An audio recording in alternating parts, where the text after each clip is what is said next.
Il y a longtemps, des monstres apparurent soudainement sur Terre, et en même temps, les humains reçurent des fenêtres de statues affichant leur classe et leurs capacités. Parmi celles-ci, 8 rôles étaient considérés comme spéciaux, incluant le guerrier, le moine, le prêtre, le mage, le voleur, le marchand, le chasseur et le sorcier.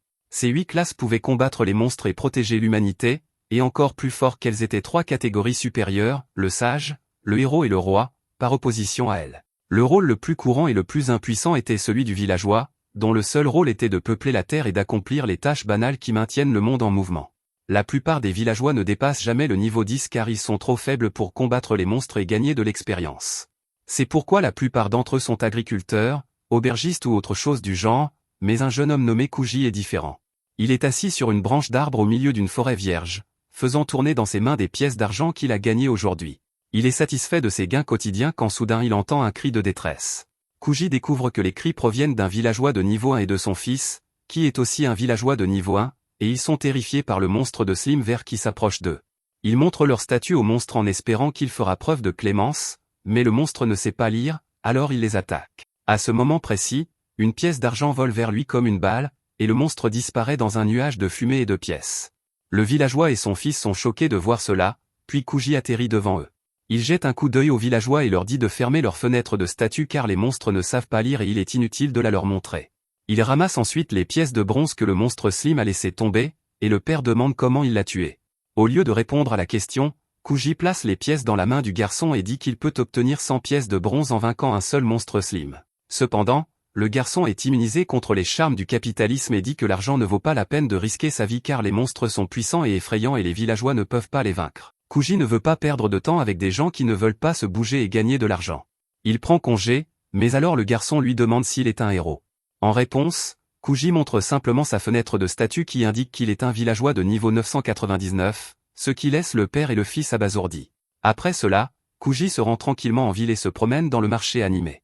Pendant ce temps, des aventuriers se regroupent à proximité, parlant de la façon dont les monstres ont conquis plus de 80% du monde, et leur mission est de le reprendre. Kuji se rend directement à la guilde de la sécurité publique et remet la preuve de ses mises à mort à la réceptionniste, qui lui dit qu'il a gagné 5 pièces d'or aujourd'hui.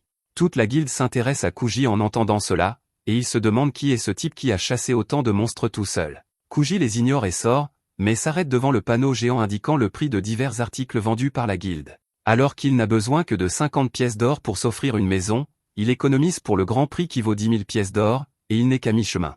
Ensuite, il se dirige vers le tableau des missions et entend des gens se plaindre que les nouvelles missions sont vraiment dangereuses, même si elles paient plutôt bien. Kuji remarque une mission qui paie une pièce d'or pour chasser 30 diables bleus dans les cavernes anciennes, et il décide d'accepter la mission immédiatement. Alors qu'il quitte la guilde, il voit les aspirants héros rassembler les gens autour d'eux. Il parle de la façon dont les monstres ont envahi la Terre et les humains ne peuvent pas être en paix sans une sécurité constante. Le blond accuse les démons de cela, disant que leur mana doit être la source des monstres. Il déclare que le roi démon est l'ennemi ultime de l'humanité et qu'ils doivent le vaincre. Kuji achète une glace pour profiter du spectacle tandis que le blond Rex demande aux gens de se joindre à lui dans la lutte contre le roi démon. Il révèle qu'il est un héros tandis que la fille avec lui est une sage, et les habitants de la ville sont ravis de se joindre à eux. Le plus fort d'entre eux est un vétéran guerrier qui a atteint le niveau 84, mais Rex le rejette, disant que les membres de son groupe doivent être aussi forts que lui. Il montre qu'il est au niveau 90, ce qui est plutôt impressionnant. Cependant, le vétéran guerrier n'est pas satisfait de cela et demande le niveau de la sage, qui n'est que de 42.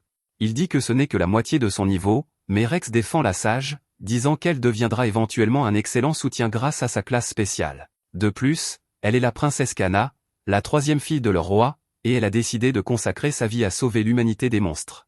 En entendant cela, un vieux prêtre de niveau 80 se porte volontaire pour rejoindre le groupe, mais Rex le rejette parce qu'il est trop vieux. Ensuite, un prêtre de 20 ans de niveau 70 se porte volontaire, mais Rex le rejette aussi, disant qu'il ne voit pas beaucoup de potentiel en lui. Le candidat suivant est une fille de 16 ans nommée Tina, une prêtresse de niveau 50, et Rex l'accepte immédiatement dans le groupe.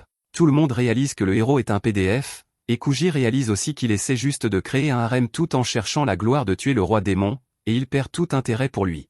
Il se rend dans la caverne ancienne en pensant à la délicieuse nourriture qu'il aura après avoir vaincu les monstres. Il rencontre assez vite un diable bleu de niveau 93, mais il est essentiellement un homme qui assène un seul coup pour ces monstres faibles et le tue facilement. Le monstre laisse tomber 34 pièces d'argent tout en étant automatiquement compté sur le papier de mission, et Kuji continue de les chasser sans aucun problème. Au bout d'un moment, L'un des monstres laisse tomber sa corne après sa mort, et Kuji sait qu'elle se vengère même s'il ne comprend pas pourquoi. Il continue d'avancer dans les cavernes et aperçoit une ombre au coin, mais il s'avère que c'est le héros et son groupe qui abattent un diable bleu assez facilement. Kuji ne veut pas s'impliquer avec ce groupe, alors il s'enfuit. Pendant que le groupe du héros interagit, la mage aux cheveux pourpres, Parna, dit à la princesse de modérer son enthousiasme pour la chasse aux monstres, mais Kana lui demande de la traiter comme une aventurière ordinaire. Alors que les filles se lient d'amitié, Parna demande à Rex pourquoi ils sont venus dans cette caverne au lieu d'aller en direction du roi démon, et il révèle que cette caverne a une salle secrète que seule la famille royale connaît. Ils peuvent suivre les écussons sur le mur pour atteindre la salle qui contient une épée sacrée légendaire que seul un héros de niveau supérieur à 90 peut manier. Les filles sont choquées en entendant cela et demandent pourquoi la famille royale a gardé l'épée secrète jusqu'à présent. Rex répond que le rôle d'un héros n'est pas unique et qu'il n'y a aucune garantie qu'un héros puisse vaincre le roi démon même avec une épée sacrée. Cependant, comme Kana est une princesse et qu'elle a décidé de faire équipe avec lui, son père leur a parlé de l'épée pour qu'elle protège sa chère fille. Tina et Parna sont ravis d'apprendre qu'elles font partie d'un groupe aussi spécial, et Rex les assure qu'elles vaincront sûrement le roi démon. Cependant, il ne sait pas qu'une jeune fille démon aux cheveux roux est également à l'intérieur de la caverne à la recherche de la même épée sacrée. Au même moment, Kuji est entouré de monstres qu'il élimine rien qu'en les regardant. Alors qu'il ramasse les pièces qu'il laisse tomber, il se demande pourquoi tant de monstres sont rassemblés au même endroit. Soudain, un monstre l'attaque par derrière, mais il le plaque au sol et le tue.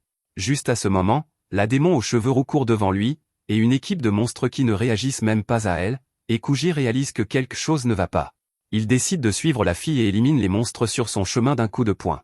D'un autre côté, Rex lutte également contre les monstres. Il dit qu'il y en a trop ici et qu'il doit se passer quelque chose d'étrange dans la caverne. Pendant ce temps, Tina soigne Kana et Rex, puis le groupe se dirige vers la salle secrète qui se trouve juste devant eux.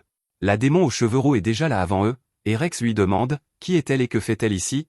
Kana peut sentir une quantité incroyable de mana émanant de la fille, et cela rend clair qu'elle est une démon. La fille commence à paniquer en se découvrant, puis Rex remarque que l'épée sacrée a disparu. Il accuse immédiatement la fille démon de l'avoir volée, et elle dit qu'elle n'a rien volé. Rex dit que cela ne change rien car les démons sont les ennemis de l'humanité.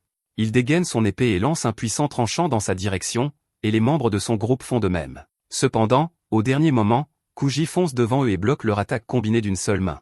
Il dit au héros qu'il est vraiment minable pour le groupe du héros de s'acharner sur une gamine. Rex lui demande « Qui est-il et comment a-t-il arrêté leurs attaques ?» Et Kuji explique qu'il est un villageois de passage qui a saisi leurs attaques et les a écrasés.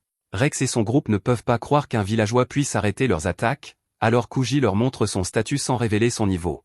Tout le monde le croit maintenant, mais il reste hostile en lui demandant pourquoi il protège une enfant démon dont les cornes sont clairement visibles. Kuji essaie de couvrir le sujet en disant que ses cornes ne sont que des accessoires pour cheveux que sa sœur porte. La fille démon joue le jeu, et pour vérifier davantage son histoire, Kuji sort la corne de diable bleu qui émet le même mana qu'un démon.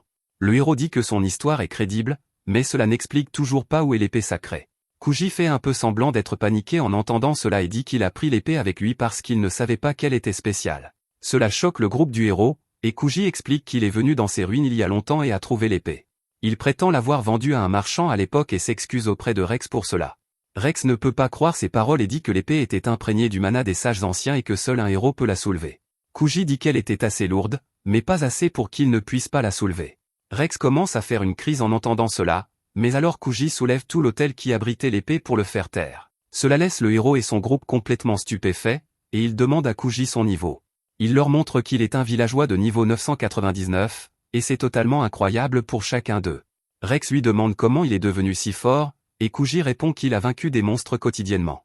Rex crie qu'il vainc des monstres quotidiennement aussi et qu'il a vaincu plus de monstres que quiconque dans l'histoire. Kuji pense que c'est exactement ce que Trump dirait, alors il ne respecte pas Rex et dit que battre des monstres ne suffit pas. Rex lui demande de développer, mais Kana l'arrête et dit qu'il a volé le trésor de sa famille et qu'il doit payer pour cela. Kuji lui demande combien valait l'épée, et elle répond qu'elle était inestimable car elle avait été fabriquée pour vaincre le roi démon. Kuji n'a pas assez d'argent pour couvrir l'inestimable, alors Kana lui demande de rejoindre leur groupe et de vaincre le roi démon. La petite rousse panique en entendant cela mais, heureusement pour elle, Kuji refuse l'offre. Il dit qu'il n'est pas intéressé par la défaite du roi démon, ce qui rend Rex et Kana fous. Ils lui disent qu'il peut facilement sauver l'humanité avec ses capacités, mais Kuji leur dit que son seul but dans la vie est de chasser les monstres et de gagner assez d'argent pour vivre confortablement. Kana lui dit qu'il peut avoir la gloire éternelle, mais Kuji ne veut pas de cela, alors elle propose de l'épouser une fois qu'ils auront vaincu le roi démon. Eh bien, Kuji n'aime pas les filles autosatisfaites avec une attitude plus sainte que toi, Alors il refuse aussi cela et dit qu'il n'a aucun problème personnel avec le Seigneur Démon, donc il ne veut pas les aider. Cependant, il peut comprendre leur logique et leur souhaite bonne chance pour leur mission. Sur ce, il prend la main de la fille démon et commence à marcher vers la sortie, mais s'arrête à côté de Rex et lui dit de manière menaçante qu'il n'a aucune idée de comment ce monde fonctionne. Une fois qu'ils sont hors de la grotte, Kuji décide de laisser la fille démon à son propre sort, mais elle le supplie de s'arrêter parce qu'elle cherchait quelqu'un comme lui. Elle le supplie de l'épouser, et Kuji regarde la petite avant de penser à son audace de proposer une telle chose. Kuji la regarde et dit qu'il l'épousera, mais genre dans 1 million d'années quand elle sera grande. Il commence à s'éloigner sur ce, mais la petite l'arrête et lui demande de reconsidérer. Kuji lui dit qu'il n'est pas ami avec Epstein, donc il ne peut pas l'épouser, et en plus, il aime les femmes fortes. La petite démon Alice lui dit qu'il peut l'épouser quand elle sera grande, et il change de sujet avant que cela ne devienne plus gênant. Il lui demande pourquoi elle voulait l'épée sacrée légendaire de toute façon, et elle répond que son père est très malade, donc elle ne veut pas que le héros obtienne l'épée sacrée qui pourrait le tuer. Kuji lui demande qui est son père qui figure sur la liste des cibles du héros, et Alice lui dit nerveusement que son père est le roi démon lui-même. Kuji est choqué d'apprendre cela, et la petite démon lui dit que son père est alité depuis 1 an. Kuji dit qu'il a rencontré son vieux père quelques fois auparavant, et elle demande si c'est pour cela qu'il a refusé la demande de le tuer. Kuji répond que même s'il ne connaissait pas personnellement le seigneur démon, il n'aurait pas accepté la demande car cela lui semble inutile. Il dit que les monstres sont créés à cause du mana libéré par les cornes des démons, donc les humains craignent leur simple existence. Alice est d'accord avec cela, mais dit qu'elle veut que les démons et les humains vivent en paix, et c'est pourquoi elle voulait l'épouser. Kuji lui dit que la seule différence entre les humains et les démons, ce sont leurs cornes qui émettent du mana. Beaucoup de gens connaissent ce fait, et ils savent aussi que ce n'est pas de la faute des démons s'ils naissent avec des cornes, mais cela ne les fait pas moins détester les démons car ils restent un danger pour toute l'humanité. La petite lui demande si c'est pour cela qu'il ne veut pas tuer les démons, et Kuji répond qu'il ne pense tout simplement pas que cela en vaille la peine. De retour dans la grotte, le groupe du héros rage toujours sur la façon dont Kuji les a traités. Kana dit qu'il devrait l'ignorer et retourner à la capitale pour l'instant, mais Rex se souvient que Kuji a dit qu'il ne sait pas comment le monde fonctionne. Il pense que cela signifie quelque chose d'important et décide de devenir assez fort pour pouvoir affronter Kuji et obtenir toutes les réponses dont il a besoin. Pendant ce temps, Alice suit toujours Kuji parce qu'elle a une faveur à lui demander. En plus de la proposition de mariage, elle veut qu'il achète un médicament appelé potion de bénédiction de l'esprit pour son père et a apporté 500 pièces d'argent pour le payer. Kuji brise son illusion en disant que le médicament coûte 10 pièces d'or et lui demande de dégager, mais la petite n'est pas venue aussi loin pour abandonner. Elle demande à Kuji de lui prêter de l'argent pour acheter le médicament qui peut sauver son père car s'il meurt, les humains cibleront toute la race démon.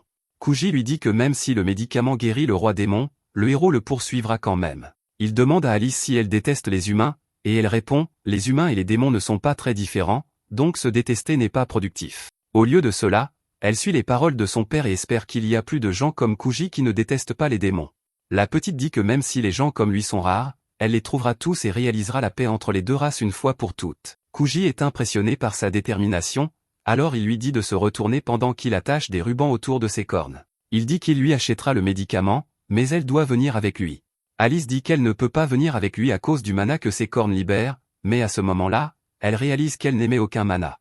Kuji lui dit qu'il a utilisé un tissu spécial qui absorbe le mana et le convertit en autre chose. La fille lui demande avidement comment il l'a fabriqué, et il répond qu'il a juste cassé un bloc d'apparition, la chose cristalline qui fait apparaître les monstres, et en a obtenu des matériaux. La petite est stupéfaite de voir qu'un objet capable de cacher sa véritable identité existe, mais Kuji lui dit qu'ils doivent continuer à avancer. Elle le suit avec impatience jusqu'à la ville, et Alice est fascinée par la vie nocturne de la cité.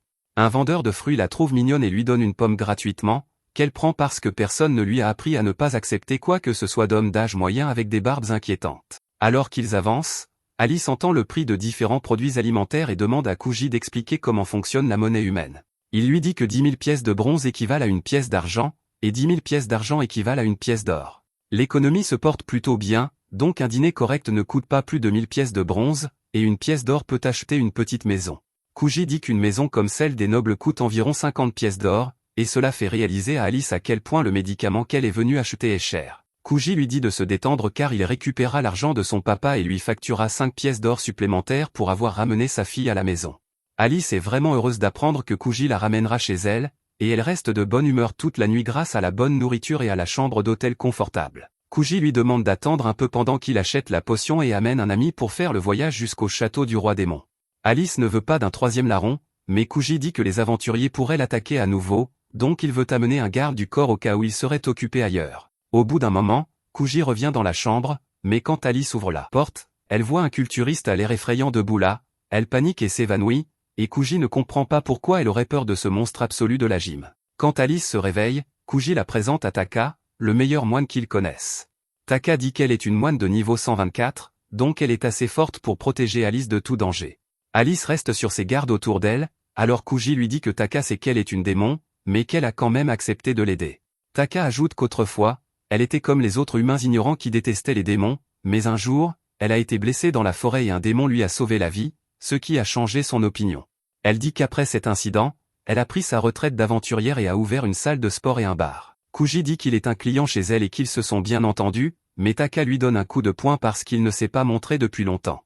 Alors qu'il rampe par terre, Taka dit à Alice qu'elle devrait aller ensemble aux sources chaudes pour se détendre. Avant qu'Alice puisse dire quoi que ce soit, Kuji se lève et l'empêche de mégenrer Taka, qui est en fait une femme. Alice dit carrément que si elle est une femme, ses enfants vont mourir de faim. Kuji lui dit que Taka est tellement une fanatique de la gym qu'elle a brûlé toute la graisse de sa poitrine et l'a convertie en muscle. Cela offense Taka, alors elle donne un coup de pied doux dans le cou de Kuji, mais cela suffit à lui faire cracher du sang. Quoi qu'il en soit, les deux filles partent avec cela, et Alice est émerveillée par la force de Taka.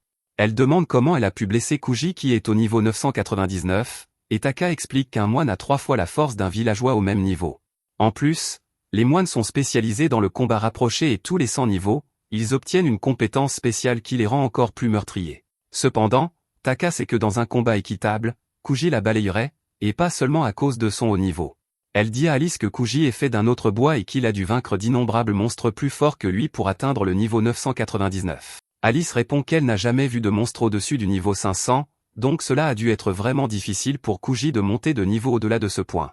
Elle continue d'y penser, et Taka réalise qu'elle s'inquiète que quelqu'un d'autre puisse atteindre le niveau 999 et essayer de tuer son père. Alice confirme, et Taka lui dit de ne pas s'inquiéter car personne d'autre que Kuji ne peut atteindre ce niveau.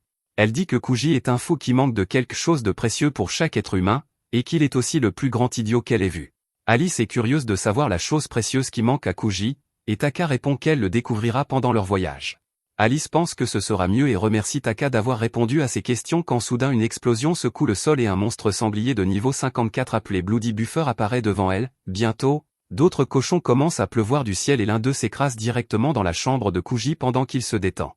Il regarde le ciel et voit des démons monter sur des corbeaux géants qui lâchent les monstres sangliers dans la ville. Le chef des démons déclare que le roi démon a commencé une guerre totale contre l'humanité et qu'ils deviendront bientôt les esclaves de la race démon. Les monstres sangliers commencent à attaquer les gens, et Alice commence à paniquer car elle sait que son père n'a pas autorisé cette attaque qui augmenterait la haine entre les deux espèces. Pendant ce temps, Kuji attrape le sanglier dans sa chambre et le lance vers le haut pour toucher un oiseau géant. Il se précipite immédiatement vers l'endroit pour récupérer l'argent que les monstres ont laissé tomber en mourant, mais il y en a d'autres en chemin. Il les lance sur les oiseaux pour tuer 2 monstres d'un seul coup, et le chef démon est stupéfait car il n'a jamais vu quelqu'un envoyer des monstres volés auparavant. Pendant que Kuji est occupé à ramasser les pièces tombées des monstres vaincus, Taka réalise que lui seul peut faire quelque chose comme ça. Elle commence à le chercher, mais tombe plutôt sur le groupe du héros qui combat les monstres sur la place de la ville. Alice dit à Taka que Kuji l'a protégé de ces gens, alors elle décide d'être aussi sur ses gardes. Pendant ce temps, le héros Rex rallie les habitants de la ville en disant qu'ils doivent chasser les monstres avant qu'ils ne touchent le sol pour sauver tout le monde. Il prend la tête en tirant un éclair pour attraper un monstre en plein vol tout en criant le nom de son attaque spéciale. Parna marmonne qu'il arrête d'être un gamin de 7 ans, tandis que la princesse demande aux aventuriers de la ville de travailler avec eux et de vaincre les monstres. Tout le monde est excité à l'idée de se battre, et Rex lance une autre attaque de foudre, mais alors un sanglier volant frappe le corbeau qu'il visait et le tue en premier. Tout le monde est choqué de voir cela, et c'est alors que Kuji arrive en leur disant d'arrêter d'en faire trop. Le groupe du héros est déjà en colère contre lui, et Rex demande pourquoi il se met encore en travers de leur chemin. Kuji dit calmement que donner tout est un bon plan, mais pas quand ils sont à l'intérieur de la ville. Il dit que s'ils parviennent à tuer tous les monstres d'un seul coup, ce sera bien, mais c'est très peu probable et les monstres se rapprocheront de la ville après la première vague d'attaque. De plus, les armes physiques des aventuriers finiront par suivre la gravité et toucher la ville, et un innocent pourrait en être victime. Il dit à Kana que leur plan obtient 3 points sur 10 avant de lui donner une tape sur la tête, et elle est furieuse car personne ne frappe une princesse. Juste à ce moment, Alice et Taka arrivent aussi. Pendant ce temps, la mage Parna demande à Kuji pourquoi il lançait les cochons en l'air et s'il n'a pas de sort. Il lui dit que cela ne la regarde pas avant de demander à Alice si elle connaît le type qui dirige les démons. Elle dit que ce doit être Meno et que sa famille sert le roi démon depuis des siècles. Juste alors, Kana les interrompt et dit qu'ils ont besoin de son aide pour montrer à l'armée démon leur force et les effrayer. Kuji lui dit encore une fois qu'elle doit retourner à l'école car elle ne connaît rien à la stratégie militaire. Il dit que les démons lancent probablement des attaques sur plusieurs villes en même temps pour voir quel est l'endroit le plus facile à envahir. C'est pourquoi ils doivent cacher leurs atouts pour la véritable bataille. Il ajoute que se battre n'est pas la seule option et qu'ils devraient essayer de discuter avant d'en venir aux mains car cela leur donnera des informations cruciales pour comprendre toute la situation. Kuji dit qu'il va parler au commandant démon et demande à Taka de l'aider. Sur ce, il saute comme une fusée et Taka le suit. Elle se retourne alors et utilise ses jambes pour lui donner l'élan nécessaire pour atteindre le commandant démon, qui commence à se demander si tout dans cette ville vole car d'abord c'était les cochons et maintenant ce sont les humains. Soudain, Kuji atterrit juste derrière lui et dit qu'il veut juste discuter avec lui avant que les choses ne deviennent sérieuses. Le commandant démon Menao demande à Kuji qui il est et comment il est arrivé là. Kuji lui dit qu'il est juste un villageois et qu'un gorille l'a envoyé ici. Menao pense qu'il ment et crée immédiatement des boules de feu explosives près de lui, mais Kuji les encaisse comme un champion. Il n'a pas une seule égratignure sur son corps naturel, et Menao lui demande s'il est le héros. Kuji lui dit de se calmer car il est juste un villageois qui a atteint le niveau 999. Menao ne peut pas croire qu'un humain puisse atteindre un niveau aussi élevé, surtout un villageois. Il décide d'abattre Kuji immédiatement car il est dangereux, mais Kuji lui dit de se détendre car il n'est pas là pour tuer le seigneur démon. Il explique qu'il est en fait ami avec le seigneur démon et sa fille Alice. Cela prend Menao au dépourvu, mais il fait semblant que cela ne le dérange pas. Kuji lui dit qu'Alice est avec lui et qu'en ce moment, elle se trouve dans cette ville même qu'ils attaquent. Cela force Menao à craquer, et il demande à Kuji s'il prétend être avec les démons. Kuji refuse, disant qu'il ne travaille pas avec les démons mais qu'il n'est pas non plus leur ennemi. Menao lui demande pourquoi il est là, et Kuji dit qu'il voulait juste poser quelques questions. La première question est de savoir si le roi démon a vraiment ordonné cette invasion. Menao rejette cette question en la traitant de stupide, mais Kuji dit que selon Alice, le roi démon est gravement malade depuis 1 an. Menao crie que c'est un mensonge car le roi démon était en bonne santé la dernière fois qu'il l'a vu. Cela change les choses pour Kuji, et il demande à Menao si le seigneur démon lui a donné l'ordre directement car dans ce cas, il sera forcé d'agir. Menao est sur le point de dire qu'il a reçu un ordre direct du roi démon quand il se souvient soudain qu'il n'a pas prononcé un seul mot et que c'est plutôt son conseiller qui a transmis l'ordre en son nom. Menao dit cela à Kuji mais ajoute aussi que le roi démon était dans la pièce et qu'il avait l'air en bonne santé. Kuji dit qu'il y a une chance que le roi démon ait été manipulé, et Menao s'inquiète. Il ordonne à ses corbeaux de faire demi-tour pour qu'ils puissent vérifier l'état du roi démon, mais Kuji lui dit d'attendre 1 minute. Il saute sur un corbeau voisin et le retourne avant de l'utiliser pour sauter sur un autre corbeau, le tuant avec l'élan. Il saute d'un corbeau à l'autre, les abattant rapidement car il veut gagner un peu d'argent pendant qu'il y est. Alors que Kuji s'occupe des corbeaux, le groupe du héros est abasourdi car ils n'ont jamais vu quelqu'un utiliser cette stratégie auparavant. La Claire Tina commence à aider les blessés à proximité, et tous les autres se précipitent pour la rejoindre. Pendant ce temps, seul le corbeau de Menao reste dans le ciel, et il demande à Kuji pourquoi il l'empêche de rentrer pour vérifier l'état du roi démon. Kuji lui rappelle que si le roi démon est vraiment manipulé, les gens derrière lui pourraient voir Menao comme une menace. Kuji dit qu'il devrait faire comme si toute son escouade avait été éliminée et qu'il pourrait alors s'introduire plus tard. Sur ce, il piétine le dernier corbeau restant, et lui et Menao commencent à tomber vers la forêt. Le commandant démon le maudit, mais Kuji lui dit que les dégâts de la chute ne suffiront pas à les tuer car ils atterrissent dans une forêt. Au bout d'un moment, Kuji vérifie l'état de Menao, qui n'est que légèrement blessé. Il décide d'emprunter sa robe pour tenir le tas de pièces derrière lui tout en faisant les présentations. Menao lui demande s'il ne va pas le tuer, et Kuji répond que c'est une question stupide car il n'a aucune raison de tuer quelqu'un qui se soucie du roi démon et d'Alice. Menao est abasourdi en entendant cela et demande « Pourquoi un humain ne voudrait-il pas tuer un démon ?» Kuji est fatigué de dire aux gens que si on retire le mana qui fait apparaître les monstres de l'équation, les humains et les démons sont fondamentalement les mêmes. Il dit que le problème, ce sont les monstres qui attaquent les humains, ce qui pousse les humains à attaquer les démons, et le cycle de la haine continue. Sur ce, Kuji finit de ramasser toutes les pièces et dit à Menao qu'il va maintenant battre le reste de sa force de frappe. Et demain matin, il amènera Alice ici pour qu'il puisse retourner au château du seigneur démon. Menao lui dit que s'il vient avec eux, les humains et les démons le verront comme un ennemi, mais Kuji s'en moque. Il dit qu'il a fait une promesse à Alice et qu'il veut voir par lui-même l'état du roi démon. Il part sur ce, et Menao commence à sourire tout en pensant que le roi démon et Alice ont un ami humain. Le lendemain matin, Alice remercie Kuji pendant le petit déjeuner d'avoir parlé à Menao au lieu de lui faire du mal. Kuji dit que Menao était un type assez raisonnable, donc ils ne se sont pas battus, puis demande où est Taka. Alice répond qu'elle est allée acheter des affaires pour leur voyage, et Kuji dit qu'ils doivent préparer le transport dans ce cas. Alice se souvient que Kuji a dit qu'il pourrait atteindre le château du seigneur démon en 6 jours s'il se dépêche, et il dit que 6 jours est le scénario idéal, mais ils seront un peu retardés car ils ne peuvent pas prendre de chevaux puisqu'ils ont peur des démons. Il a un autre moyen d'atteindre rapidement le territoire démon, mais il n'en est pas sûr car il implique de traiter avec des centaures qui sont incroyablement fiers et racistes. Il demande à Kuji ce qu'il leur veut car il n'aime pas être effrayé par de sales humains. Alice a peur d'eux et se cache derrière Kuji, qui dit que les centaures sont généralement peu coopératifs, mais dès qu'ils sont fouettés par le marchand à la barbe inquiétante, ils crient d'extase et se mettent à courir. Kuji et Alice sont traumatisés en voyant les monstres masochistes être conduits par des fouets, et quand Taka revient, elle se demande ce qui ne va pas chez eux. Quoi qu'il en soit, ils se dirigent vers la forêt où Mono les attendait. Il tombe immédiatement à genoux et s'excuse auprès d'Alice d'avoir attaqué la ville où elle séjournait. Alice lui dit que ce n'est pas grave, puis Mono remercie Kuji d'avoir protégé la princesse démon. Juste à ce moment, Taka vient se présenter, mais Mono panique et se prépare à en découdre, mais Alice lui dit que Taka est aussi une bonne amie. Juste alors, le groupe du héros sort des buissons car ils attendaient tout ce temps pour prendre Kuji en flagrant délit. Ils sont maintenant sûrs que Kuji leur a menti tout ce temps et qu'il travaille en réalité pour les démons. Ils entourent Kuji et lui disent de se rendre, mais ils donnent 0 point à la princesse pour sa stratégie.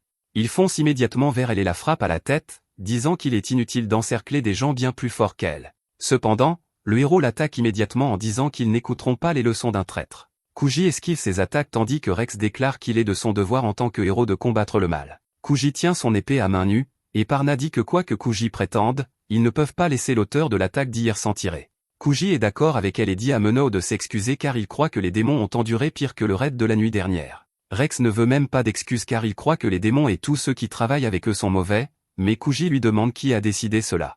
Il lui demande de regarder Alice et de lui dire si elle a l'air mauvaise sous quelque angle que ce soit. Il rappelle à Rex qu'il a laissé la fille s'échapper la nuit dernière parce qu'il pensait qu'elle était inoffensive. Kuji dit que si les démons étaient vraiment mauvais, la fille du roi démon serait bien plus menaçante, et cette révélation laisse tout le monde choqué.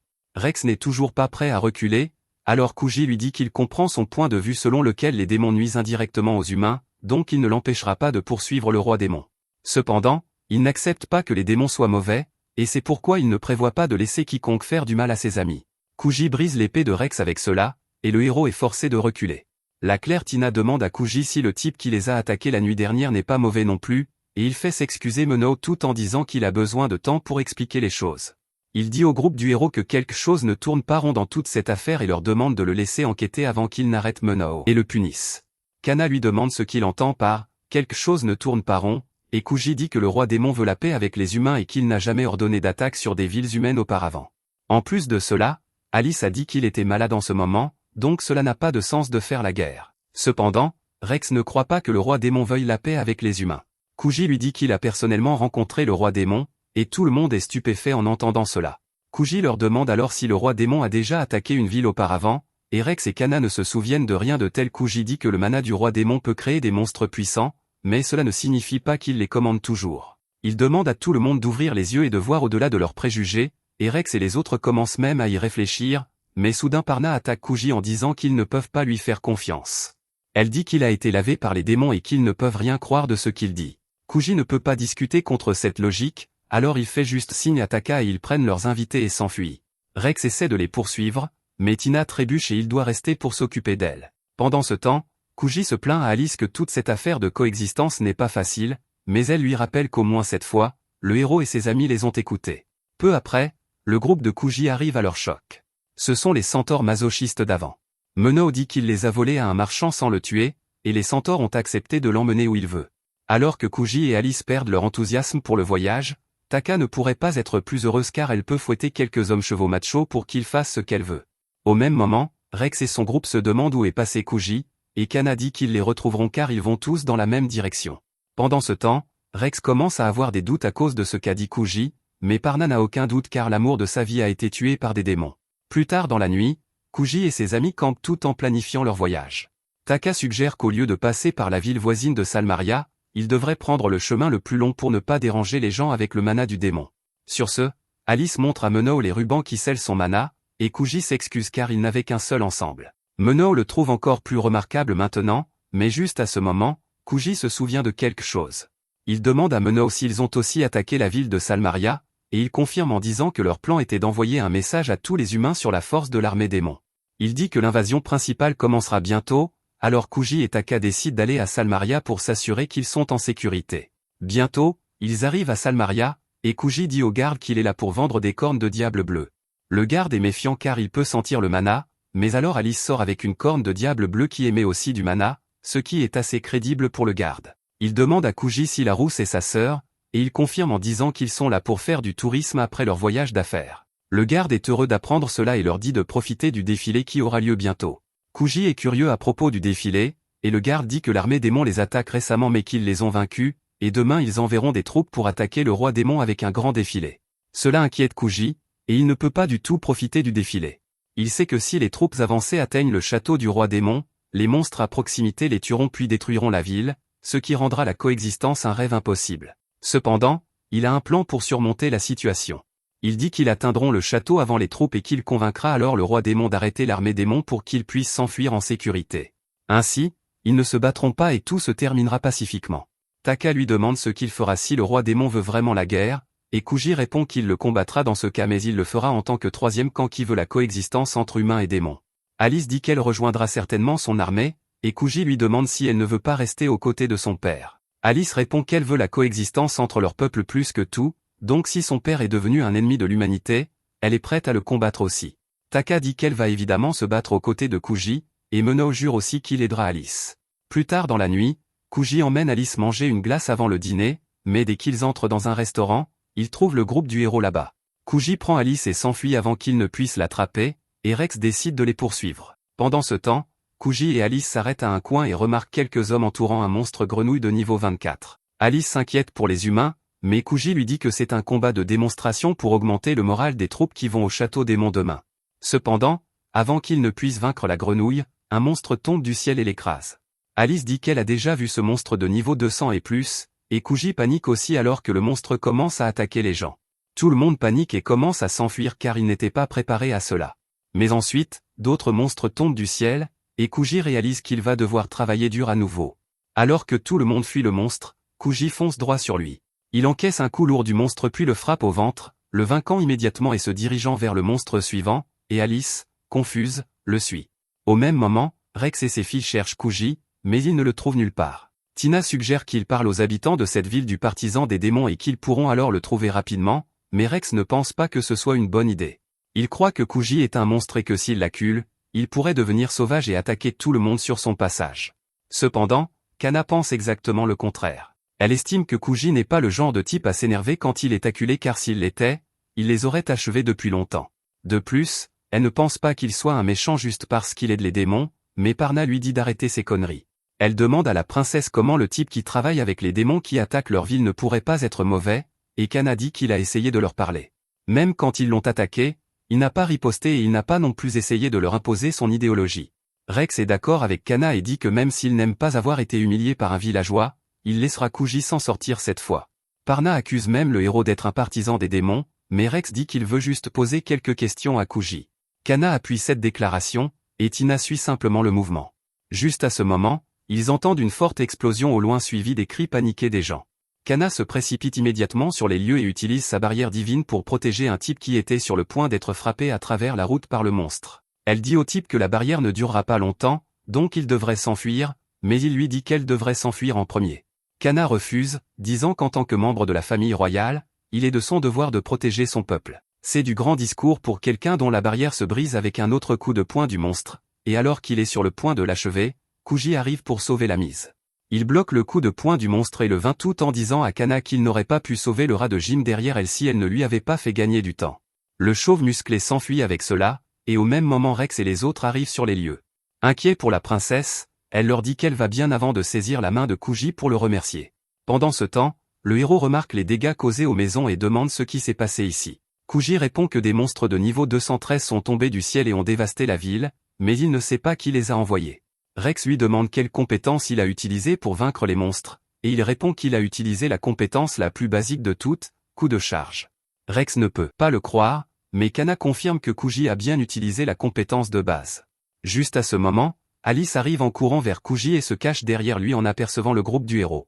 Heureusement, Rex ne s'intéresse pas à elle pour l'instant et veut plutôt poser des questions à Kuji. Cependant, ce n'est pas le bon moment pour cela car il y a encore des monstres dans la ville et Kuji dit qu'ils doivent d'abord s'en occuper. Juste alors, un garde de la ville arrive en courant vers eux et leur dit de quitter la ville aussi vite que possible car les monstres tombés du ciel n'étaient que le début, et maintenant une armée entière de monstres se dirige vers eux. Il estime qu'il y a environ 10 000 monstres qui viennent droit sur eux, et tout le monde est stupéfait d'apprendre cela.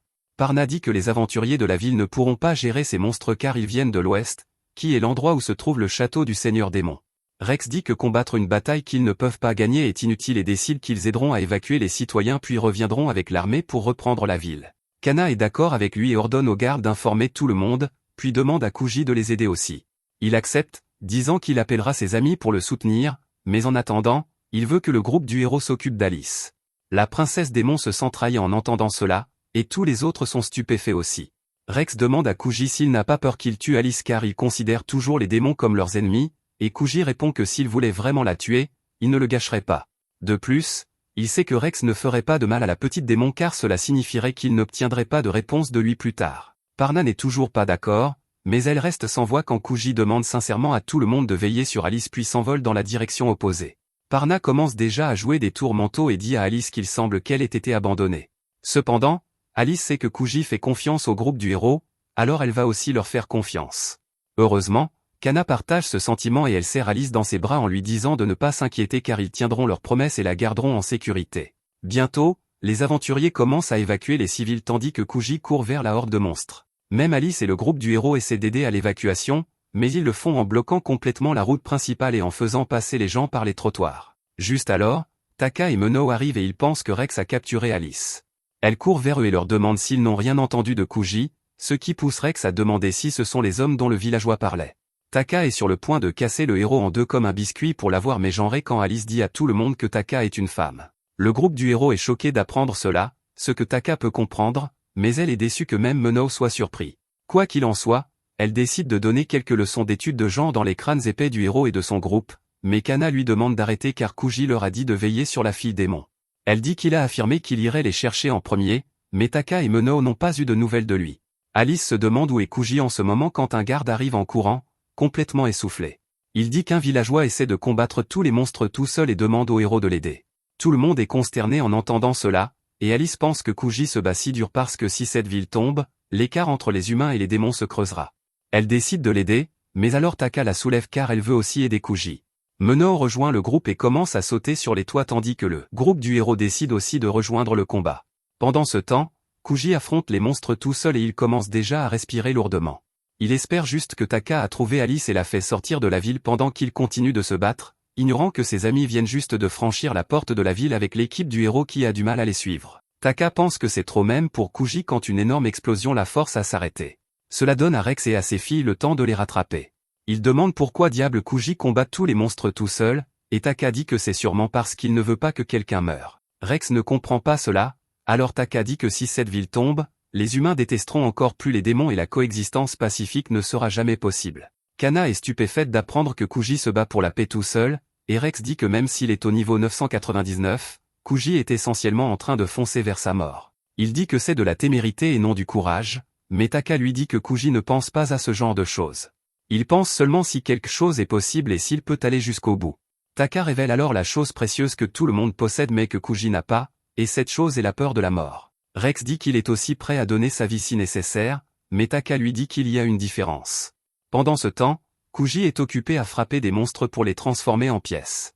Un cyclope géant lui marche dessus, mais Kuji le lance sur les monstres à proximité, les vainquant tous.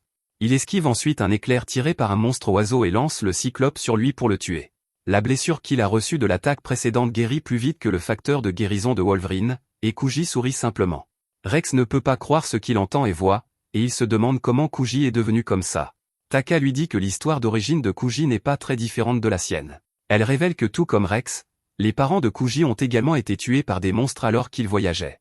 Cependant, ce n'est pas à ce moment que Kuji a commencé à chasser les monstres. Il s'avère qu'il était dans le business de la chasse aux monstres avant l'événement qui a changé sa vie. Il a toujours été curieux de savoir pourquoi les monstres laissent tomber de l'argent quand ils sont tués. Personne ne pouvait répondre à sa question, mais au moins il en tirait un bon argent. Cependant, comme il ne devenait pas beaucoup plus fort même après avoir monté de niveau, il a accepté son destin que les villageois comme lui ne peuvent jamais devenir forts. Puis un jour, alors qu'il voyageait dans une forêt, son père a été tué par un démon sous ses yeux. Kuji détestait le monstre et détestait les démons pour les faire apparaître, mais surtout, il se détestait lui-même d'être si faible, alors il s'est plongé à plein temps dans la chasse aux monstres, pleinement conscient qu'un villageois faible comme lui pouvait mourir à tout moment. Le combat n'était pas facile, mais il apprit bientôt que parce que les villageois sont tellement plus faibles que les autres classes, ils montent de niveau beaucoup plus vite. Il atteignit le niveau 53 à l'âge de 9 ans et tua le monstre qui avait chassé son père. Il était heureux d'avoir sa vengeance et rentra chez lui pour ne voir que sa maison détruite par des bandits. Il se précipita vers sa maison et, à son horreur, les bandits avaient tué sa mère, faisant de lui un orphelin. Taka dit que quand un monstre tue votre famille, vous jurez de vous venger en tuant tous les monstres et les démons. Cependant, la mère de Kuji a été tuée par un humain, et même s'il les détestait, il ne pouvait pas se venger de tous les humains. Cela lui a fait réaliser que la haine que les humains et les démons se portaient n'était qu'un racisme pur et simple déguisé en vengeance. Rex est complètement secoué par l'histoire car il se voit dans la peau de Kuji. Il commence à comprendre que tous les démons ne sont pas mauvais même si ses parents ont été tués par des monstres. Cependant, Kana pense qu'il y a plus dans l'histoire. Elle rappelle à tous que même Kuji pense que les démons sont nuisibles, donc il doit y avoir une autre raison pour laquelle il reste neutre. Elle veut connaître cette raison, mais pour cela, elle a besoin de Kuji vivant, et elle commence à marcher vers lui. Rex l'arrête, disant qu'il viendra aussi car il doit apprendre les secrets de la force de Kuji. Tina leur crie dessus, leur demandant s'ils pensent pouvoir se battre sans guérisseur, et Parna est juste heureuse de tuer autant de monstres qu'elle le peut. Les quatre se dirigent vers la bataille, puis Meno demande à Alice si elle veut aider Kuji. Elle confirme, et Meno dit qu'il combattra les monstres, même si cela signifie qu'il devient un traître à la race démon. Il fonce avec cela, puis Taka demande à Alice de se cacher derrière un rocher ou quelque chose car elle va aussi rejoindre le combat. Pendant ce temps, Kuji reçoit un coup de poing du monstre rouge qui l'envoie voler, et il réalise que ses capacités de récupération ne suivent pas les dégâts qu'il subit. Juste alors, un diable bleu l'attaque, mais il le lance dans le ciel pour éliminer quelques monstres chauves-souris. Il continue de se battre, pensant que plus il vainc de monstres, plus cela remontera le moral des aventuriers, mais soudain, un groupe de monstres l'attrape, et un autre déclenche un rayon hyper pour le griller. Juste à ce moment, l'attaque de foudre de Rex grille le monstre géant et tous les plus petits qui retenaient Kuji. Il demande au groupe du héros ce qu'ils font ici, et Kana dit qu'elle a quelques questions pour Kuji tandis que Rex dit qu'un héros ne peut pas laisser un villageois faire tout le combat. Juste alors, Meno rejoint aussi le combat et utilise la magie pour éliminer une demi-douzaine de monstres volants d'un seul coup, puis Taka assomme quelques monstres à coups de poing. Kuji leur demande ce qu'ils font ici, et tout le monde invente une réponse tsundere très basique juste parce qu'ils sont timides de lui dire qu'ils veulent l'aider. Tina le soigne, et Kuji dit à tout le monde qu'ils vont mourir ici. Kana répond qu'elle ne prévoit pas de laisser quelqu'un mourir ici, alors Kuji décide de changer de plan. Il dit qu'ils abattront autant de monstres que possible puis s'enfuiront car ils doivent chérir leur vie. Sur ce, il se donne à fond et commence à détruire les monstres à gauche et à droite, mais alors l'un d'eux lui lance un lourd rocher, le blessant gravement. Tina accourt pour le soigner et lui fait la leçon sur le fait d'écouter ses propres conseils de chérir sa vie. Kuji s'excuse et dit qu'il n'a jamais combattu en groupe sauf quand il fait l'équipe avec Taka, donc il ne connaît pas le travail d'équipe. Cependant, alors qu'il lève les yeux et voit tout le monde se battre dur, il réalise qu'il n'est plus seul. Kuji et ses amis continuent de vaincre les monstres sans relâche pendant que Tina les observe frénétiquement, attendant que quelqu'un soit blessé pour faire son travail. Loin d'eux, Alice commence à avoir peur de rater quelque chose en ne pouvant aider personne, alors elle se précipite vers la ville pour faire quelque chose. De retour sur le champ de bataille, Taka dit à Rex de s'attaquer aux monstres qui ont l'air plus mous pendant qu'elle s'occupe de ceux qui ont une peau dure. Rex lui dit qu'il est un héros et qu'il ne peut pas choisir le type d'adversaire qu'il affronte. Taka réalise que lui montrer ce qu'elle veut dire sera mieux que d'expliquer, alors elle lance une rafale de coups de poing qui assomme les monstres à l'air méchant sans difficulté. Elle fait alors un clin d'œil et dit à Rex qu'elle a une compétence qui lui permet d'ignorer la défense ennemie, et cela choque le héros car il réalise que Taka est au-dessus du niveau 100. Il ne peut pas accepter le fait qu'une simple aventurière soit plus forte que lui et jure qu'il deviendra beaucoup plus fort. Pendant que Meno ajoute qu'il n'aimerait personnellement pas que le héros devienne plus fort qu'il ne l'est déjà. Juste à ce moment, Kuji dit à tout le monde qu'ils doivent travailler en équipe, et Parna lui dit qu'il devrait d'abord écouter ses propres conseils car il est le seul à ne pas travailler en équipe. Kuji l'appelle maman magicienne et lui demande si elle peut utiliser de la magie à large zone, ce qui offense Parna car elle est une mage. Kana lui dit qu'elles peuvent toutes les deux utiliser la magie à large zone, et c'est exactement ce que Kuji voulait entendre. Il attrape soudain les deux filles et saute haut pour atteindre le milieu des monstres volants. Les filles se plaignent qu'elles vont appeler la police, mais Kuji leur dit de faire exploser les monstres autour d'elles en utilisant la magie à large zone. Les filles comprennent enfin sa stratégie et utilisent leurs attaques pour tuer un grand nombre de monstres d'un seul coup. Kuji atterrit alors sur le sol et les lâche immédiatement après les avoir utilisés, et les filles lui crient dessus en disant qu'il aurait dû les inviter à dîner avant de les toucher. En ville, les aventuriers sont sur le point de partir car ils pensent que la ville est condamnée quand Alice les atteint pour demander de l'aide. Bientôt, c'est le matin, et malgré avoir combattu toute la nuit, Kuji réalise qu'il y a trop de monstres là-bas. Il remarque que ses amis sont à leur limite et il leur dit d'arrêter pour aujourd'hui car ils ne peuvent pas continuer à se battre plus longtemps. Personne ne l'écoute, et Taka demande s'il veut qu'il s'enfuit pendant qu'il reste en arrière et se bat jusqu'à son dernier souffle. Kana est d'accord avec elle aussi, et Kuji commence à paniquer car il ne sait pas comment faire sortir tout le monde vivant. Juste alors, il entend la voix d'Alice lui disant que tout ira bien car elle a amené des renforts, une armée d'aventuriers derrière elle rugit et se précipite pour protéger leur ville bien-aimée. Pendant qu'Alice explique comment elle a réussi à les amener. Au début, elle les a amenés à la porte de la ville et les aventuriers ont paniqué quand ils ont vu un tas de monstres de haut niveau. Ils pensaient qu'ils n'avaient aucune chance, mais ensuite ils ont regardé Kuji et les autres qui n'avaient pas encore abandonné. Un par un, ils ont retrouvé leur détermination à protéger la ville, et à la fin, tout le monde a décidé de se battre. Alice dit à Kuji qu'il a donné du courage à tout le monde, et Kana est d'accord en disant qu'elle n'aurait jamais pensé qu'un villageois pourrait inspirer autant de personnes. Rex se met à rire de la façon dont Kuji est génial, et ils gagneront sûrement cette bataille maintenant. Cependant, Kuji attribue le mérite à Alice, disant qu'elle a couru vers les aventuriers parce qu'elle voulait faire quelque chose. Sur ce, il déclare qu'ils ne se battent plus pour retarder les monstres, mais pour gagner. Il dit à tout le monde d'arrêter de se retenir et de donner l'enfer aux monstres. Tout le monde est plus qu'heureux de faire cela, mais après un moment de combat, les aventuriers sont épuisés et blessés et même le héros tient à peine debout. Alice, Kana et Tina courent vers lui avec des potions qu'elles ont apportées de la ville, mais Rex leur dit qu'il a utilisé trop de potions et qu'elles ont cessé d'avoir un effet sur lui. Il se lève pour se battre à nouveau, disant qu'il ne peut pas abandonner car il est le héros. Kana lui dit que ce n'est pas parce qu'il est un héros qu'il ne peut pas faire une pause quand il n'a plus de force. Rex lui demande si elle peut en dire autant de Kuji, qui n'a pas pris une seule pause depuis le début de la bataille. Eh bien, Tina brise l'illusion pour lui et dit que Kuji prend certainement une ou deux petites siestes quand il en a besoin car il a une compétence qui lui permet de récupérer sans utiliser d'objets. Cela fait réaliser à Rex que Kuji fait entièrement confiance à ses alliés pour le couvrir, alors il décide de faire de même et remet son épée au fourreau. Il commence à parler de la remarquable nature de Kuji, même sans inclure le fait qu'il manque de bon sens qui limite ce que les autres peuvent faire. Juste alors, Parna arrive pour une potion et dit que si Kuji se range du côté des démons, il deviendrait la plus grande menace pour les humains. Bientôt, Taka et Meno arrivent aussi pour faire une pause, mais ils espèrent que le combat ne durera pas beaucoup plus longtemps car ils ont tué 90% des monstres. Parna voit Alice et Meno ensemble et essaie de les éliminer tous les deux, mais Taka s'approche d'elle par derrière et la prévient des conséquences si elle fait quoi que ce soit.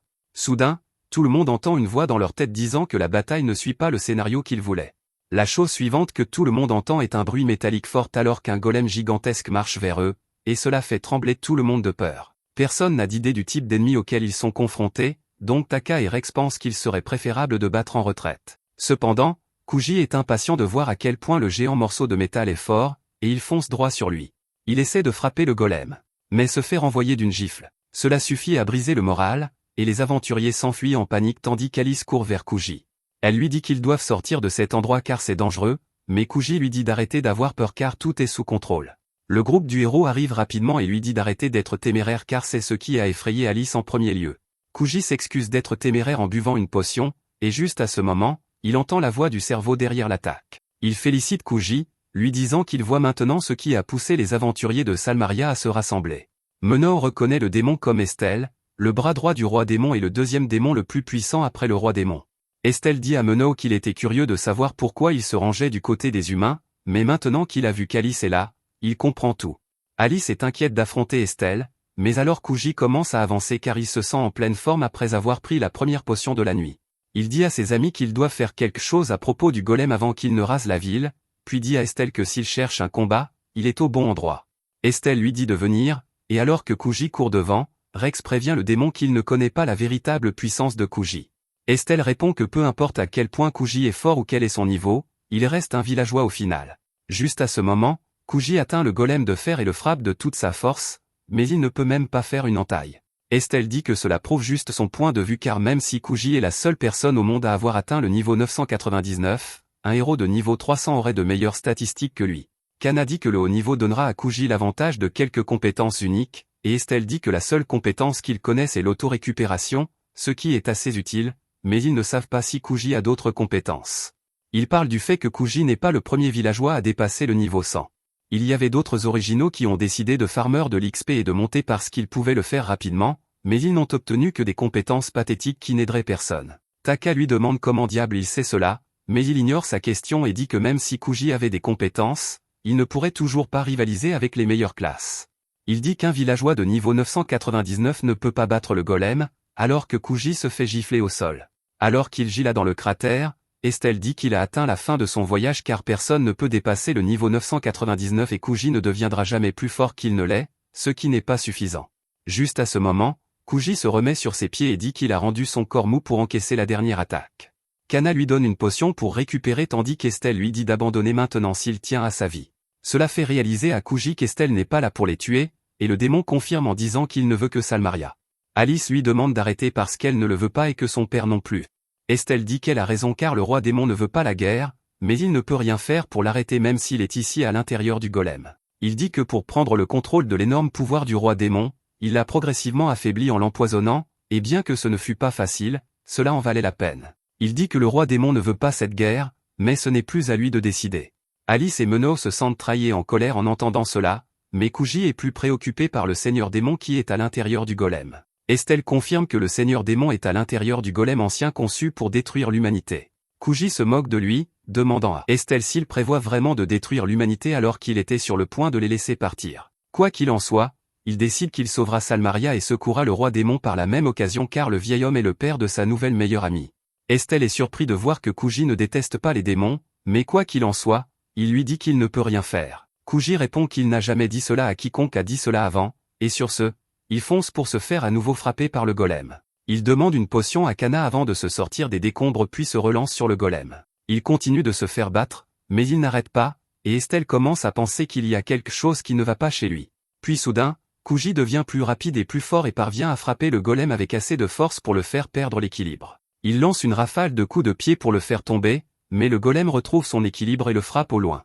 Les amis de Kuji se précipitent à ses côtés tandis qu'Estelle se demande quelle compétence il a utilisée pour devenir plus fort en plein combat. Kuji répond que ce n'est que de l'effort, ce qui choque le démon. L'instant d'après, ses amis le rejoignent et lui disent d'arrêter avant de se faire tuer. Tina remarque que les potions ont cessé de l'aider, et Kuji dit qu'il a juste besoin d'un peu de repos pour revenir au combat.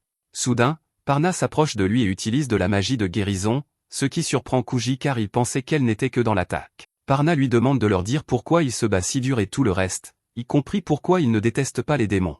Kuji commence son histoire en parlant de la façon dont son père a été tué par un monstre, mais Taka lui dit qu'elle a déjà raconté cette partie à tout le monde, donc il peut passer à la suite. Kuji dit qu'il a commencé à se demander pourquoi les villageois devaient être si faibles. Il a décidé de lutter contre son destin, mais en montant de niveau, il a commencé à se demander pourquoi les rôles leur étaient même attribués. Il voulait savoir pourquoi les monstres se transformaient en argent quand ils sont vaincus, et surtout, il voulait savoir à propos de la fenêtre de statut. Il ne comprenait pas pourquoi ils avaient un système qui leur permettait de monter de niveau et de devenir plus fort en vainquant des monstres. Rex répond que c'est juste ainsi que le monde fonctionne, et Kuji en vient à cela. Il dit qu'il a commencé à comprendre les choses après que des bandits aient tué sa mère. Il a réalisé que les démons et les humains étaient les mêmes, et qu'ils s'entretuaient pour des raisons qu'ils pouvaient justifier. Pour les humains, il était facile de vaincre les monstres et de gagner de l'argent en faisant cela, et c'était si pratique que personne ne s'est posé de questions sur le système qui leur attribuait des rôles et décidait de leur vie. Kuji demande à Rex s'il a dû se forcer à se considérer comme un héros, et il ne peut pas discuter cela.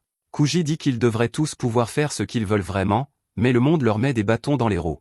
Il dit que quand il a atteint le niveau 999 et a réalisé qu'il ne pouvait plus monter de niveau, il a ressenti un peu de désespoir, mais ensuite il a obtenu une réponse à ses questions sur le monde. Il révèle qu'il a obtenu une compétence quand il a atteint le niveau 999 appelé « Celui qui défie Dieu ». Cette compétence permet à Kuji de devenir plus fort avec l'expérience accumulée même après avoir atteint le plafond de niveau, mais ce n'est pas ce qui est important pour lui. Ce qui est important, c'est qu'il a compris qu'il y a un Dieu qui a fait le monde comme ça, et il va trouver ce Dieu et lui botter le cul. Kuji devient soudain super saiyan avec cela et révèle qu'au niveau 900, il a obtenu une compétence qui double temporairement ses statistiques mais le laisse paralysé. Après l'avoir utilisé, il dit qu'il n'aime pas l'utiliser mais qu'il n'a pas le choix maintenant. Kuji saute bien au-dessus du golem puis redescend sur lui comme un météore, le brisant et libérant le roi démon. Sur ce, Kuji et le roi démon commencent à récupérer leurs forces, et le roi démon remercie Kuji de l'avoir sauvé. Kuji dit qu'il n'y serait pas arrivé sans l'aide du groupe du héros, et le roi démon dit qu'il leur sera facile s'ils veulent le tuer alors qu'il est affaibli. Alors que Rex ne veut pas frapper son ennemi en dessous de la ceinture, Parna ne veut pas gâcher cette chance. Elle essaie d'attaquer le roi démon, mais Menno s'interpose pour le protéger. Le roi démon se met à rire en voyant cela et dit que c'est la réaction naturelle, mais heureusement Parna n'a plus de mana. Le roi démon concentre alors son attention sur Estelle, lui demandant pourquoi il a fait tout cela. Estelle répond qu'il a dû le faire parce que le roi démon a refusé de passer à l'étape suivante, alors il a décidé d'utiliser son pouvoir contre les humains. Kuji lui demande ce qu'il entend par l'étape suivante, et Estelle dit qu'il y a deux moyens de trouver Dieu. Le premier est de tuer le roi démon, et Kuji rejette immédiatement cette idée. Estelle dit que la seconde voie est par un objet sans nom très cher que la guilde des aventuriers vend, et Kuji réalise immédiatement de quoi il parle. Soudain, Estelle ouvre un portail derrière le roi démon pour le kidnapper, et Kuji lui demande comment il peut faire cela alors qu'il sert le roi démon. Estelle répond que c'est juste le destin décidé pour lui par Dieu, et si Kuji veut l'arrêter, il devrait acheter cet objet cher dans un an où il reviendra encore plus fort pour anéantir l'humanité. Estelle disparaît sur ce, et bientôt les monstres s'enfuient aussi. Tout le monde est confus, et Rex demande à Kuji ce qu'il devrait faire maintenant, et sa seule idée est d'ouvrir un casino pour gagner beaucoup d'argent très rapidement. Bientôt, la nouvelle du villageois de niveau 999 et des démons qui veulent coexister avec les humains parvient jusqu'au roi lui-même, grâce à Parna, car elle ne supporte pas que le héros et les autres soient influencés par Kuji. Le roi est choqué d'apprendre cela, et encore plus choqué lorsqu'il apprend que sa propre fille se range du côté de Kuji sur cette affaire. Le roi demande à Parna si Kuji a pu convaincre Kana et Rex de croire en lui, pourquoi est-elle ici pour les dénoncer? Il veut savoir si elle veut une récompense pour cela, mais Parna lui dit qu'elle n'a besoin que d'une seule chose, et c'est un monde sans démons. Sur ce, elle quitte la cour royale, pensant à son amour d'enfance tué par des démons, et ses souvenirs alimentent encore plus sa rage. Pendant ce temps, dans la ville de Velman, Rex a décidé de devenir le porte-parole du nouveau casino de Kuji. Il se tient sur la place de la ville, parlant aux gens de la merveilleuse opportunité qui sera bientôt en ligne. À proximité, des gens lisent les dépliants sur les emplois au casino, et Kuji leur dit que c'est le travail de leur rêve car le travail est facile et la paie est élevée. Les gens qui lisent les dépliants sont déçus, cependant, car ils pensaient que le héros rassemblait des compagnons pour vaincre le seigneur démon. Rex entend cela aussi, et il insiste nerveusement, disant que c'est l'ère du jeu et que tout le monde devrait venir travailler au casino. Malheureusement, personne n'est intéressé par son discours, et la place de la ville se vide assez rapidement. Kana n'en revient pas, car il paie 50 pièces d'argent par mois pour un poste de débutant, ce qui est plus que ce que la plupart des gens gagnent. Kuji dit que le travail est facile et que l'argent est bon, donc les gens devraient venir ici désireux de travailler, mais pour une raison quelconque, ce n'est pas le cas. Il dit à Rex de hausser son niveau de jeu, et le héros se précipite vers lui, disant que tout est de la faute de Kuji s'il se retrouve dans cette position. Tina est d'accord avec lui et dit que Kuji a été trop négligent et n'a pas bien planifié les choses, sinon il ne chercherait pas du personnel pour leur casino une semaine avant l'ouverture. Kuji leur dit de lui laisser un peu de répit car il a travaillé dur sur d'autres choses, comme la fabrication des rubans de masquage de mana pour Monoo, qui se regarde actuellement dans le miroir en se demandant si les gens ne peuvent vraiment plus sentir son mana maintenant. Taka lui dit de ne pas s'en faire et de l'aider plutôt à installer la boutique, car elle manque de personnel en ce moment. Pendant ce temps, Kuji dit à Rex et aux autres que l'objet rare qu'ils veulent acheter coûte 10 000 pièces d'or, et qu'il n'a que un peu plus de 5 000 sur lui, ils doivent doubler ce montant en moins d'un an, car s'ils n'y arrivent pas, Estelle va les attaquer avec encore plus de puissance. Kuji dit que s'ils jouaient eux-mêmes, le mieux qu'ils auraient pu faire était de gagner 10 pièces d'or par jour, mais couvrir un casino rapporterait sûrement plus que cela. Kana souhaite que Parna soit avec eux en ce moment car elle aurait de bonnes idées, mais malheureusement, elle les a quittés après leur combat contre l'armée de monstres. Elle a déclaré qu'elle n'avait aucun problème avec leur plan d'ouvrir un casino et de gagner de l'argent, mais qu'elle a rejoint Rex pour vaincre le roi démon, et s'il ne prévoit plus de le faire, elle ne va pas rester ici. Kuji est d'accord avec Kana, mais il pense que plutôt que de donner des conseils, il aimerait avoir Parna comme fille lapin dans leur casino. Tina lui dit de se concentrer au lieu de faire des blagues, et Kuji décide de modifier les dépliants. Il écrit de faux témoignages de gens qui ont gagné à la loterie au casino et ont même trouvé une petite amie, mais tout le monde lui dit que c'est une idée stupide. Kana et Alice suggèrent qu'ils se séparent pour distribuer les dépliants à tout le monde, et Kuji les laisse faire comme elles veulent. Pendant qu'Alice essaie de distribuer les dépliants aux gens dans la rue, elle se souvient de la réunion où Parna les a quittés. Kuji a demandé à Kana ce qu'elle voulait faire, et elle a répondu que toute sa vie on lui a dit quoi faire et quoi penser, elle avait l'impression de tout savoir sur le monde, mais après avoir rencontré Kuji, elle a réalisé qu'elle ne savait encore rien de beaucoup de choses, et qu'elle voulait apprendre. Kuji a répondu qu'il était heureux de lui apprendre de nouvelles choses, puis il a demandé à Rex et Tina quel était leur projet futur. Tina voulait rester avec Rex pour pouvoir augmenter son niveau, et le héros a dit que, comme Kana, il avait beaucoup à apprendre, et il a accepté Kuji comme son maître à ce moment précis. Maintenant, en y repensant, Alice sourit intérieurement parce qu'elle a des amis qui luttent pour faire la paix entre les humains et les démons. Soudain, un grand homme s'approche d'elle et compare son sourire à celui d'un ange, ce qui effraie Alice. Elle lui demande qui diable il est, et l'homme se présente comme David, un serviteur de la famille royale venu pour ramener la princesse Kana à la maison. Kuji est à une petite distance, et il n'entend pas la conversation, mais il voit David sourire à Alice. Il crie immédiatement que le type est un pervers essayant de harceler la fille, et tout le monde se retourne contre lui. David essaie d'expliquer qu'il n'est pas un pervers, mais les gardes lui disent de venir avec eux et d'expliquer son histoire à leur bureau. Kuji prend alors la main d'Alice et dit qu'il devrait s'enfuir avant que le pervers ne revienne, mais elle crie aux gardes de relâcher David parce qu'il n'a rien fait de mal. Tout le monde est surpris en l'entendant, mais les gardes libèrent David, et Alice s'excuse auprès de lui au nom de Kuji. David est impressionné par sa maturité et sa compassion et dit que c'est ainsi qu'elle a dû gagner le cœur de la princesse. Juste à ce moment, Rex, Kana et Tina arrivent sur place en entendant le tumulte, et dès que Kana voit David, elle commence à paniquer. David dit qu'il est tellement heureux de voir la princesse, qui ressemble à une fleur s'épanouissant dans un désert, et qu'il veut la lécher partout, et Kuji dit à Alice qu'ils auraient dû laisser les gardes l'emmener après tout. Quoi qu'il en soit, ils vont dans un restaurant pour parler, où Kana demande à David s'il veut vraiment la ramener. Il affirme, disant qu'il a reçu des ordres directs du roi pour ramener la princesse et son groupe afin d'entendre pourquoi ils ont décidé d'abandonner leur quête pour chasser le seigneur démon.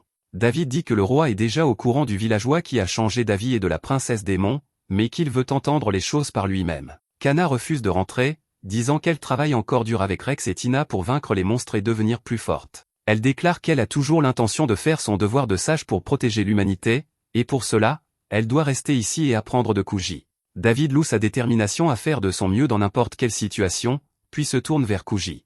Il dit qu'il a entendu des histoires sur la façon dont il a été le MVP du combat contre les monstres à Salmiria, mais qu'il ne pouvait pas croire qu'il était juste un villageois jusqu'à ce qu'ils se rencontrent. David lui demande s'il est si puissant, ne peut-il pas simplement vaincre le roi démon par lui-même, et Kuji s'emporte soudainement contre lui.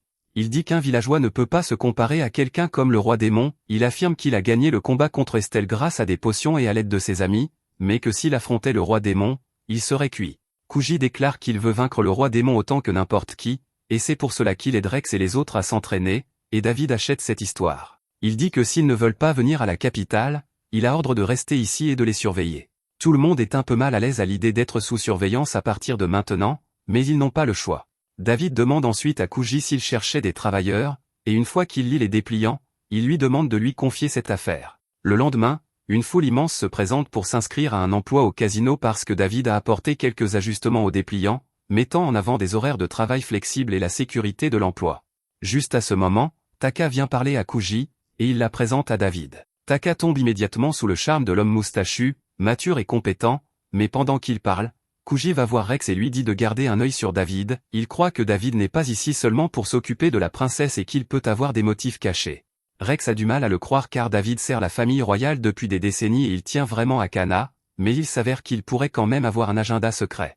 Quelques jours plus tard, le groupe du héros se rend dans les ruines locales pour s'entraîner et devenir plus fort. Rex affronte un mage gobelin et demande à Kana de le buff pendant qu'il charge son poing pour une attaque au corps à corps. Cependant, alors qu'il est au milieu de son incantation héroïque, Kuji lui plaque le visage au sol. Le petit mage gobelin s'enfuit, et Rex demande à Kuji pourquoi il lui fait ça.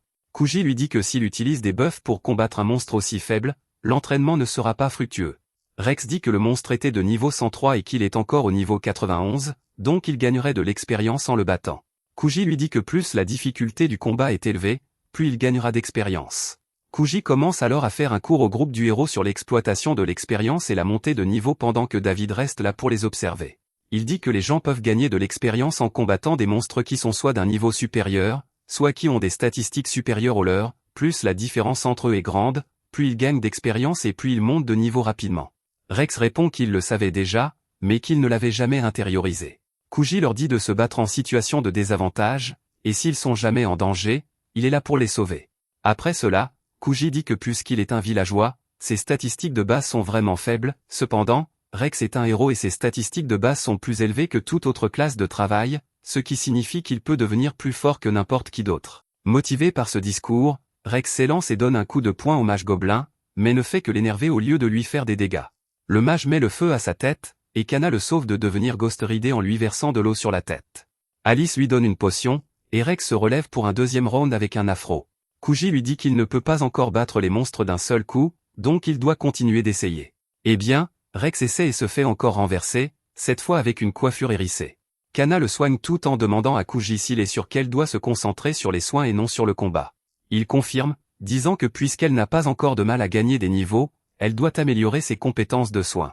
Kana dit qu'elle n'a gagné que 3 niveaux au cours des 2 derniers mois, donc elle se sent insatisfaite. David s'avance soudainement et dit que Kuji essaie de la protéger parce que les métiers comme sage et prêtre ne sont de toute façon pas censés combattre sur la ligne de front. Kuji est d'accord, disant que puisque Kana est une fille, il ne veut pas qu'elle soit blessée ou effrayée en combattant des monstres. Rex crie à Kuji de le traiter aussi de cette façon, mais il lui dit de faire avec parce qu'il est un garçon. Kana dit à Rex d'arrêter d'être sexiste parce qu'elle peut gérer tout ce qu'il lui lance, elle lui demande de lui promettre qu'il l'aidera à atteindre le niveau 200, et Kuji n'en est pas sûr. David dit que même si Kuji a atteint le niveau 999, il ne peut toujours pas parler aux filles, il est reconnaissant qu'il prenne soin de Kana et dit qu'il se sent à l'aise de la laisser entre ses mains. David demande ensuite à Kuji comment il est devenu si fort, et il répond que c'est une longue histoire qui devra attendre une autre fois. David demande s'il est devenu fort pour gagner de l'argent, et Kuji répond que ce n'a jamais été la raison principale car aucun villageois sain d'esprit ne prendrait un tel risque juste pour gagner un peu d'argent. Alors qu'il parle des monstres qui laissent tomber de l'argent, Alice devient curieuse, et Kuji lui dit que plus un monstre est fort, plus il laisse tomber d'argent. Certains monstres comme les corbeaux infernaux laissent tomber plus d'argent que ce que les gens attendent, mais ils sont très difficiles à trouver. Cela rappelle à Alice qu'il y a un monstre scellé dans le château du roi démon dont on dit qu'il est aussi fort que le roi démon lui-même, elle se demande combien d'argent il pourrait gagner en le vainquant. Pendant ce temps, Kuji remercie David de les avoir aidés pour l'ouverture du casino, et il dit que Taka mérite plus de crédit que quiconque. Il dit que Taka est un homme vraiment travailleur parce qu'il s'est occupé des tâches les plus épuisantes par lui-même, et Alice lui dit de ne pas dire cela à Taka en face parce qu'elle le tuera. Elle révèle que Taka est une femme, et David réalise qu'elle le draguait tout le temps pendant qu'ils travaillaient ensemble. Il se fiche de choc, mais alors qu'ils sont sur ce sujet, Kuji dit qu'il est temps pour lui aussi de chercher une épouse. Alice se porte volontaire pour le rôle, et il lui dit que s'il est célibataire dans 10 ans, il la considérera. Kana s'emporte immédiatement contre lui, le traitant de PDF pour envisager cela malgré leur différence d'âge. Elle commence à jacasser sur la façon dont les gens devraient tomber amoureux de quelqu'un plus proche de leur âge, pendant que Rex se fait malmener par le mage gobelin et demande son aide. Finalement, il parvient à vaincre le monstre par lui-même, et cela lui fait réaliser à quel point Kuji est génial d'avoir fait cela toute sa vie. Il vérifie son gain d'expérience et constate qu'il en a reçu beaucoup plus que ce qu'il attendait. Il réalise maintenant comment Kuji est devenu si fort si rapidement, puis lui demande quelles sont ses compétences qu'il a obtenues après chaque 100 niveaux. Kuji est vraiment gêné par ses compétences, mais il décide de les montrer à tout le monde quand même. Il s'avère que la première compétence qu'il a obtenue était la guérison automatique, et après cela, les 5 compétences suivantes rendaient simplement ses doigts puissants. La compétence qu'il a obtenue après avoir atteint le niveau 7 scène c'était encore pire car elle lui permettait d'utiliser plus de compétences plus son niveau était bas et moins de compétences plus son niveau était élevé, cette compétence l'affaiblissait. Kuji dit qu'il a presque abandonné, mais qu'il voit le potentiel chez Rex pour obtenir des compétences vraiment formidables et devenir le plus fort héros de tous les temps. 2 jours avant l'ouverture du casino, Kuji et ses amis sont dans les ruines pour farmer de l'XP. Soudain, Taka arrive en courant avec une nouvelle urgente. Kuji dit qu'elle l'a surpris et qu'il a cru que c'était un monstre, et Taka veut lui briser les os. Cependant, elle doit mettre sa colère de côté car il y a une urgence. Elle va voir David pour lui faire part du problème, et il est un peu nerveux car il sait maintenant que Taka n'est pas un mec. Elle lui dit qu'ils n'ont pas assez de variété d'alcool pour leur casino, et David convient que c'est un problème sérieux. Kuji dit à Taka d'acheter de l'alcool à un marchand ambulant, mais elle répond qu'ils ne peuvent pas faire ça car un casino a besoin des meilleurs vins et champagne. Elle pense qu'aucun marchand ambulant n'aura ce qu'il leur faut, et elle se sent coupable car elle aurait dû penser à ce problème il y a longtemps. Heureusement, David a une solution à son problème. Il dit que bientôt un carrosse avec les meilleurs vins de la capitale va arriver dans cette ville, et ils peuvent essayer de faire affaire avec eux. Taka est ravi d'apprendre comment son homme idéal a la solution à tous les problèmes, mais Kuji est plus curieux de savoir comment David sait tout cela. David répond qu'il a pensé que quelque chose comme ça pourrait arriver, alors il a fait quelques recherches, mais il n'est pas sûr à 100% que le carrosse viendra bientôt ici. Pendant que Taka tient les mains de David et le remercie de les avoir sauvés, Kuji réfléchit au problème actuel. Il comprend que certaines personnes pourraient essayer d'échapper à la guerre d'enchères brutale entre les nobles et d'envoyer du vin dans des endroits éloignés, mais il ne comprend pas comment un simple serviteur comme David peut en savoir autant en détail. Alice, en revanche, croit complètement que David est de leur côté, et Kuji ne lui dit pas qu'il prévoit de garder un œil attentif sur lui. 2 jours plus tard, c'est l'heure de la grande ouverture du casino, et les Bunny Girls distribuent des dépliants à une foule excitée qui veut découvrir le jeu en 4K. Kuji lit les dépliants et constate que tout se passe bien. Quand Alice arrive en courant et lui demande s'il ne va pas prendre une quête aujourd'hui, Kuji répond qu'il est le propriétaire, donc il ne peut pas manquer l'ouverture de son casino. Alice le traite d'hypocrite parce qu'il n'a jamais été là quand ils avaient le plus besoin d'aide. Ses amis ont travaillé tard dans la nuit et se sont creusé la tête pour comprendre les choses. Kuji ne peut rien répondre à cela, puis il remarque la jolie tenue d'Alice.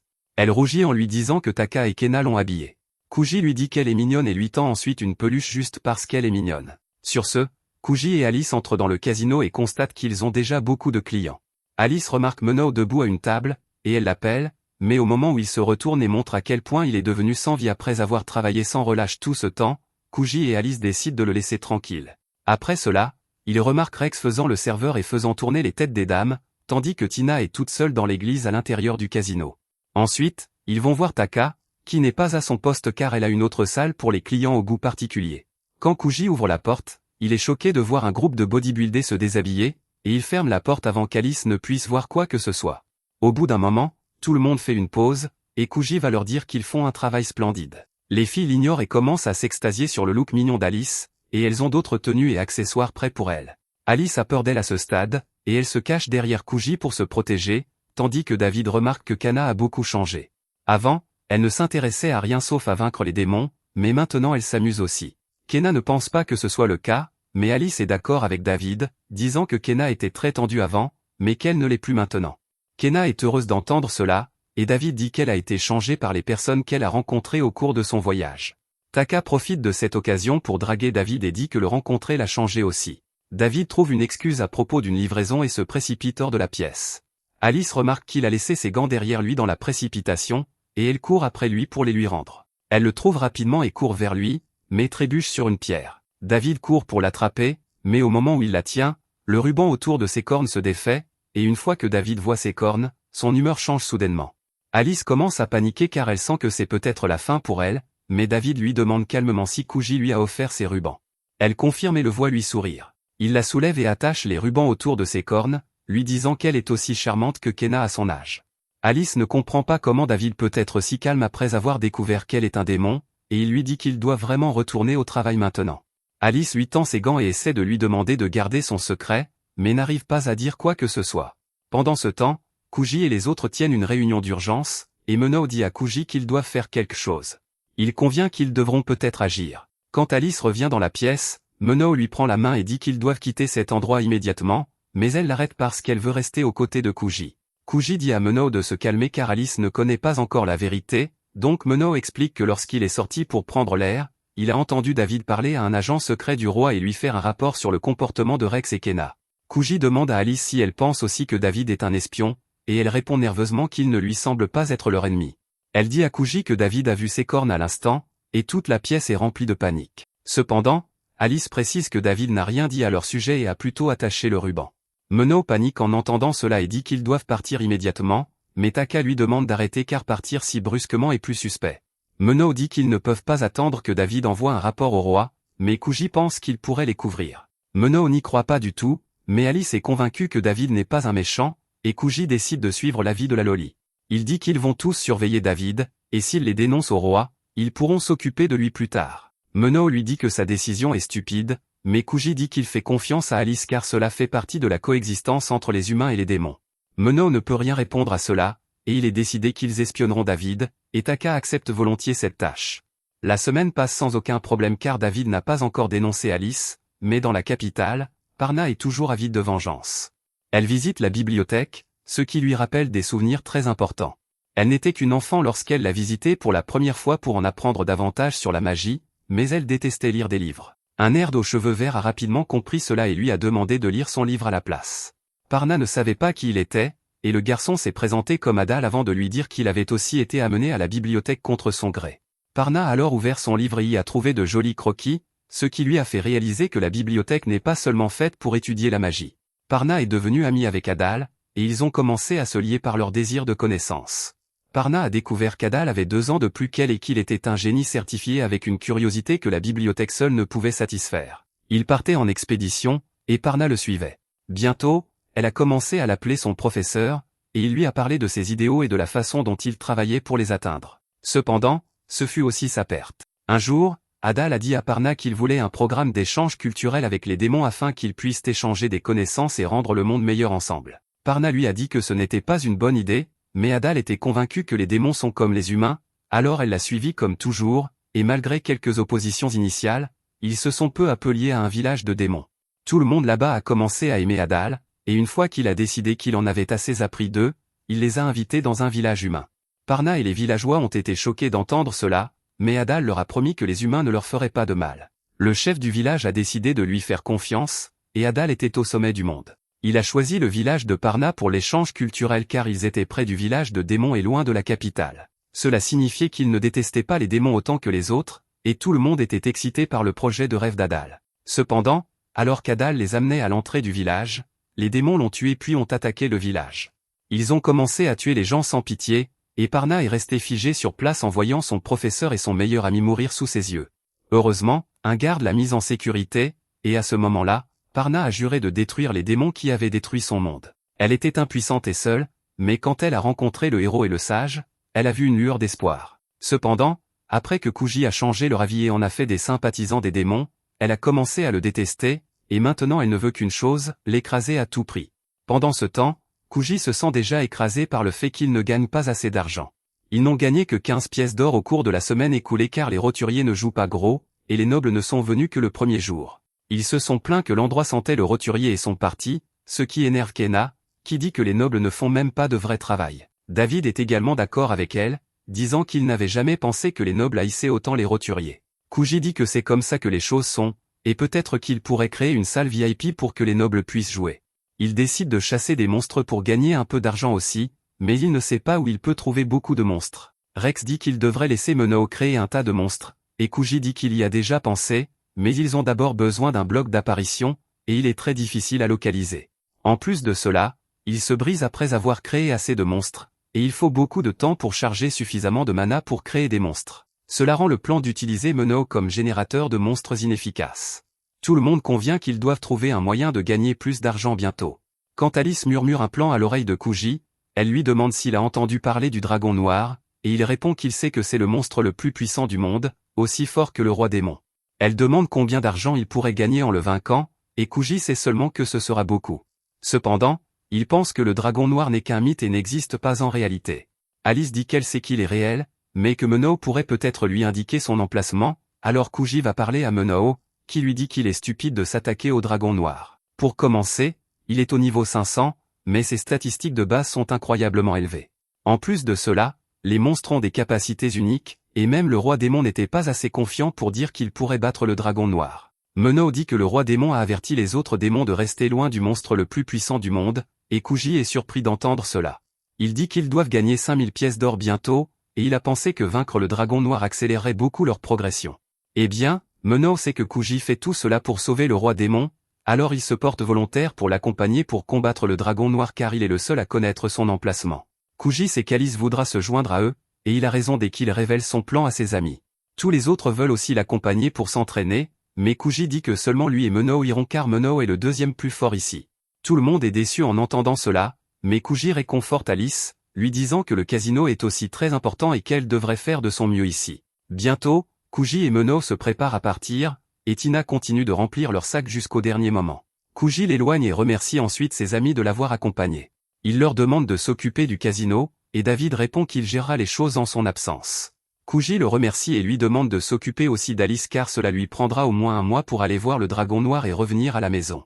Ils partent sur ce, et Alice sent qu'elle doit faire plus pour aider Kuji pendant son absence. David lui dit qu'elle fait déjà de son mieux en étant une source d'inspiration pour eux tous. Il dit qu'au lieu de se demander ce qu'elle peut faire, elle devrait utiliser son temps pour s'améliorer. Alice aime l'idée, et elle se dirige immédiatement vers Kena, lui demandant de lui apprendre à lancer des sorts. Peu après, Alice essaie d'utiliser un sort que Kena vient de lui apprendre, mais elle n'arrive à rien produire. Elle se sent déçue car ce n'est pas son premier échec, et Kena lui dit qu'elle doit travailler davantage sur sa visualisation car c'est la première étape de l'utilisation de la magie. Rex demande à Kena comment elle visualise les choses avant d'utiliser des sorts, et elle dit qu'elle imagine des particules de glace se rassemblant en un seul endroit, puis elle manipule son mana interne pour les superposer afin de donner à ces stalactites leur forme, leur netteté et leur force. Pendant que Kena explique comment imaginer un sort à Alice, Tina pense à quel point ils ont de la chance que le plan de David pour rendre le casino plus prospère ait fonctionné, afin qu'ils puissent avoir le temps d'entraîner Alice. Elle ne comprend toujours pas ce que Rex fait ici, et il révèle qu'il est également intéressé par l'apprentissage des sorts de magie. Il parle du fait qu'il est né avec beaucoup de mana puisqu'il est un héros, mais qu'il n'a aucun autre moyen de l'utiliser que ses compétences à l'épée. Kena pense à ses compétences à l'épée et dit qu'elles sont assez inefficaces, mais cela rend Alice encore plus complexée car elle réalise qu'elle ne peut même pas utiliser le mana comme Rex. Elle sent qu'elle n'a aucun talent pour la magie car cela fait des jours qu'elle s'entraîne et elle n'a rien à montrer. Kenna lui dit qu'elle a du mana, et que la magie est essentiellement alimentée par le mana et la connaissance. Elle demande à Alice de lire des livres sur la magie pour augmenter ses connaissances, et ensuite elle pourra facilement lancer quelques sorts. David a aussi quelque chose à dire, et il conseille à Alice de se concentrer sur un sort qu'elle veut apprendre, et une fois qu'elle aura compris comment l'utiliser, elle pourra apprendre d'autres sorts facilement. Il demande à Alice quel genre de sort elle veut apprendre en premier, et elle répond qu'elle veut apprendre la magie de guérison parce qu'elle veut aider les gens qui souffrent. Tout le monde sourit devant le choix gentil d'Alice, mais ensuite David leur dit qu'il est presque temps d'ouvrir le casino. Rex fait quelques étirements en disant que sa nouvelle technique ultime devra attendre un peu dans ce cas, mais Alice est toujours préoccupée par quelque chose. Plus tard dans la journée, elle court après David quand il est seul et lui demande pourquoi il n'a rien dit à personne. David lui demande de quoi elle parle, et elle lui demande de ne pas faire comme s'il ne savait pas qu'elle n'est pas une humaine. Elle lui demande pourquoi il protège son secret, et David demande si elle a peur que son secret ne soit révélé. Alice lui dit que tout le monde est très gentil avec elle dans le casino, y compris les simps qui viennent la voir et le personnel. Il la traite avec gentillesse et l'aide toujours, mais elle sait que c'est parce qu'ils pensent qu'elle est une humaine, et s'ils apprennent qu'elle est un démon, ils la détesteront.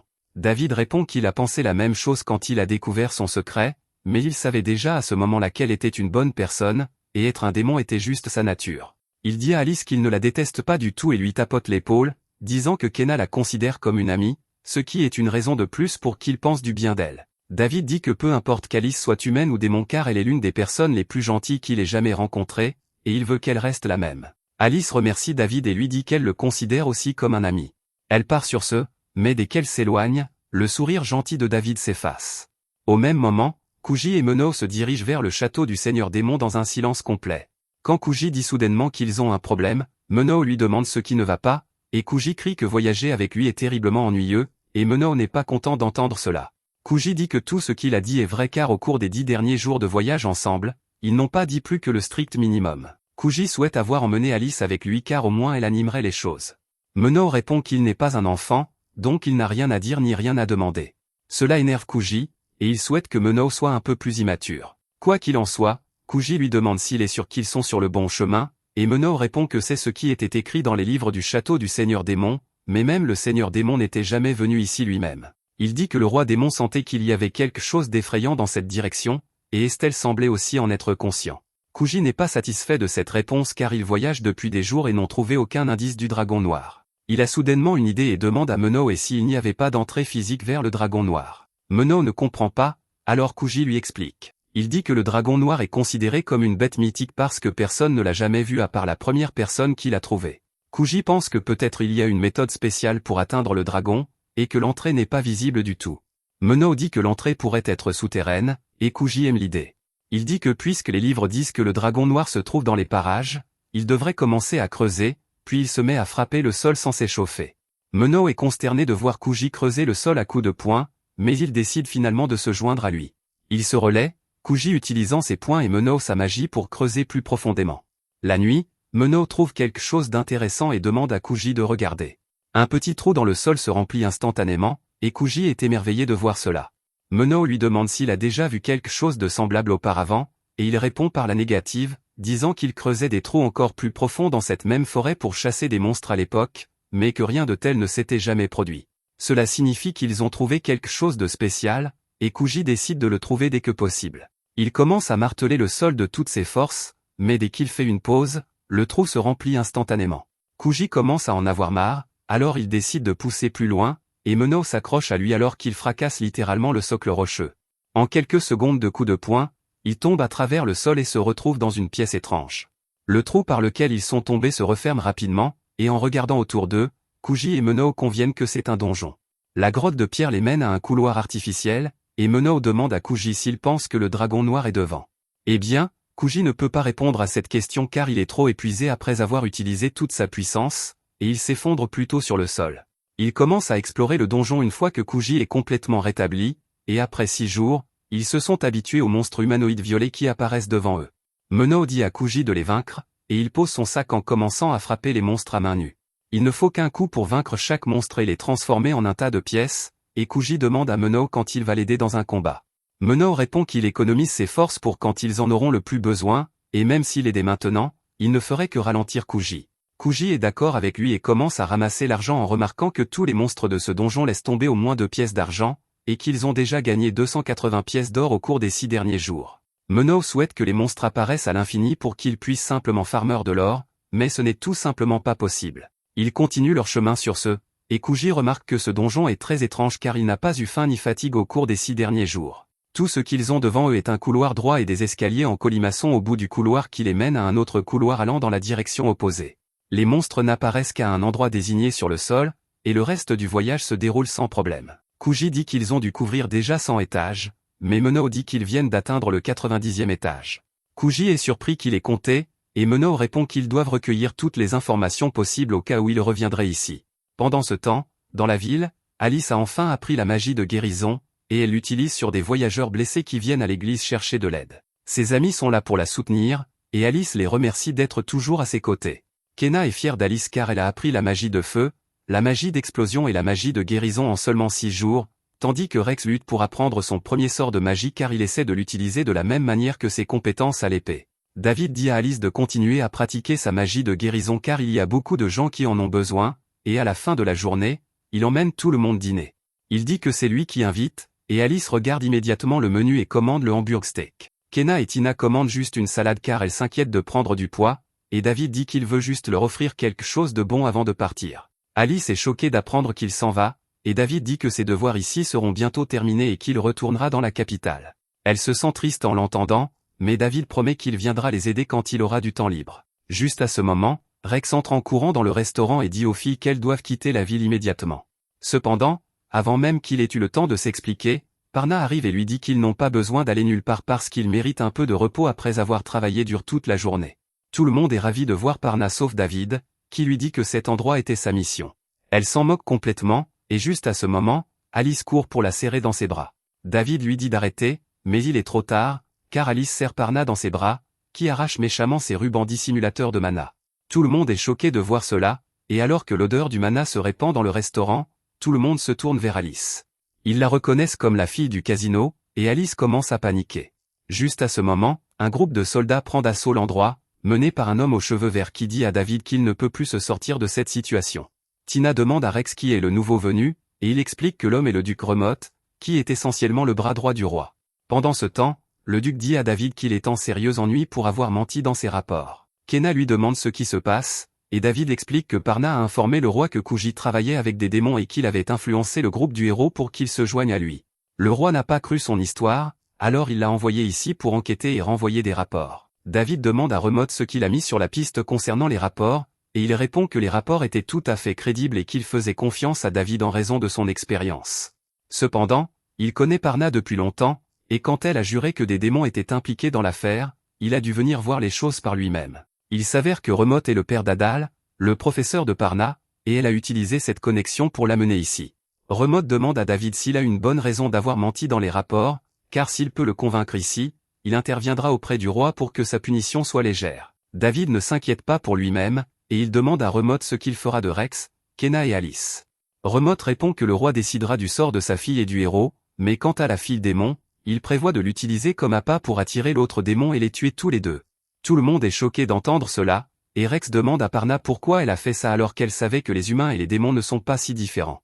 Il demande pourquoi elle n'a pas pu attendre qu'il collecte 10 000 pièces d'or, et elle lui crie dessus, disant qu'elle a fait ça parce qu'elle pense que tout ce que Kuji leur a dit est un tas de conneries. Elle déclare que les humains et les démons sont incompatibles, et que les démons finiront toujours par trahir les humains, donc elle mettra fin à tout avant que les choses n'en arrivent là. Kena réalise qu'il n'y a pas d'issue, et elle décide de se rendre. Cependant, elle veut savoir pourquoi David a ignoré sa mission et envoyé de faux rapports au roi. David répond que c'était parce qu'elle souriait comme elle le faisait quand elle était enfant, et que cela valait quelque chose. Kena est touchée par cela, quand soudain le mur est abattu, et Taka surgit en brandissant ses poings. Tina court vers elle à cause de la commotion, et David profite aussi de cette occasion pour maîtriser les gardes qui tenaient Alice et la jette vers Taka. Il dit à Taka d'emmener les filles pendant qu'il reste derrière pour leur acheter du temps. Alice s'inquiète pour ses amis, mais David lui dit que Rex et Kena iront bien, mais si elle est attrapée ici, les soldats la tueront à coup sûr. Taka décide d'aider tout le monde à s'échapper d'abord, mais elle se sent soudainement impuissante car les compétences du duc Remote peuvent priver n'importe quel guerrier de sa force. Cela ne lui laisse d'autre choix que de prendre Alice et de s'enfuir, tandis que David reste derrière pour arrêter les soldats. D'un autre côté, Kuji et Menao franchissent le 99e étage, mais à leur grande surprise, il n'y a pas d'escalier à son extrémité, mais un puits profond à la place. Menao se demande s'il devrait sauter, et Kuji décide de vérifier d'abord la profondeur. Il jette une pièce dans le gouffre, mais lorsqu'il n'entend aucun bruit, ils paniquent tous les deux. Menao dit qu'ils doivent faire demi-tour avec l'argent qu'ils ont, mais Kuji refuse de partir sans voir le dragon noir. Il utilise une paire de couteaux pour descendre le long du gouffre, et même si Menao est en colère contre lui, il n'a d'autre choix que de le suivre. Après avoir descendu de quelques mètres seulement, les pieds de Kuji heurtent une boue épaisse, et il comprend ce qui se passe. Il descend à travers la boue et dit à Menao qu'il peut simplement sauter maintenant.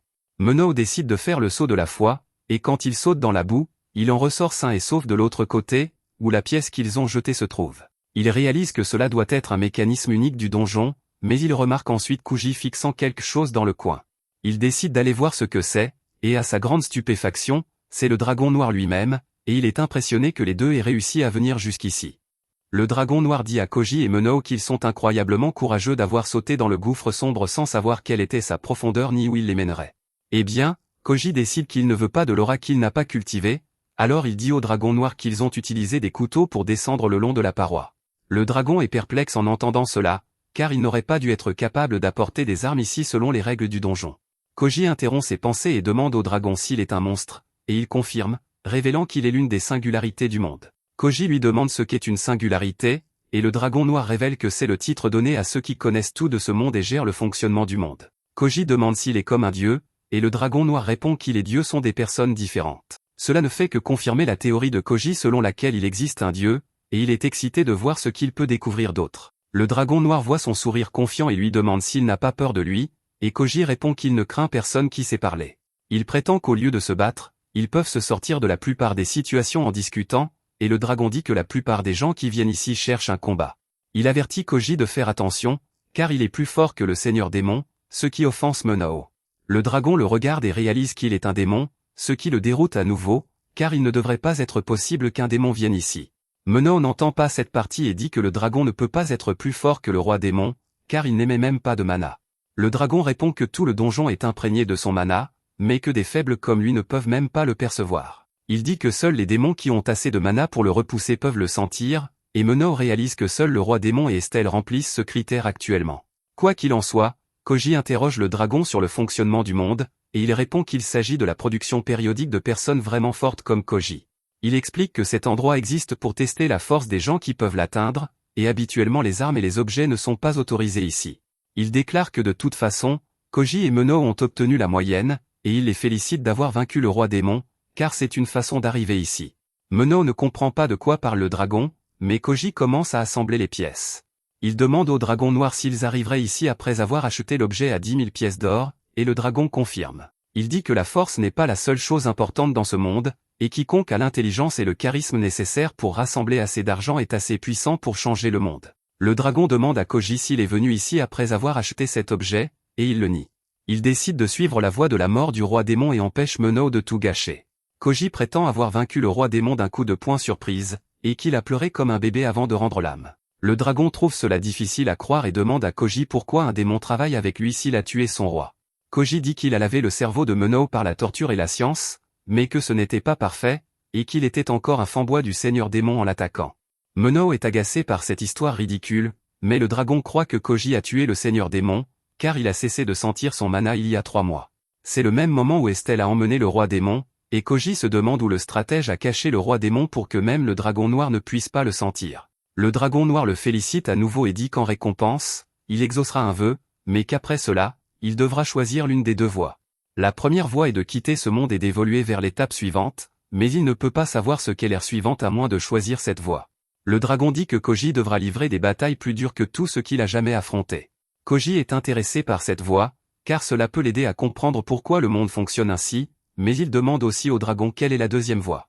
Le dragon répond que la deuxième voie est de retourner à la surface avec ses pouvoirs intacts, mais qu'il perdra ses souvenirs du combat contre le roi démon et tous ceux qui l'entourent. Le dragon explique que cette voie a été conçue pour ceux qui sont trop fatigués de se battre. Ils peuvent atteindre la paix en optant pour la perte de mémoire, et tous ceux qui sont impliqués avec eux dans la bataille contre le seigneur démon oublieront aussi tout.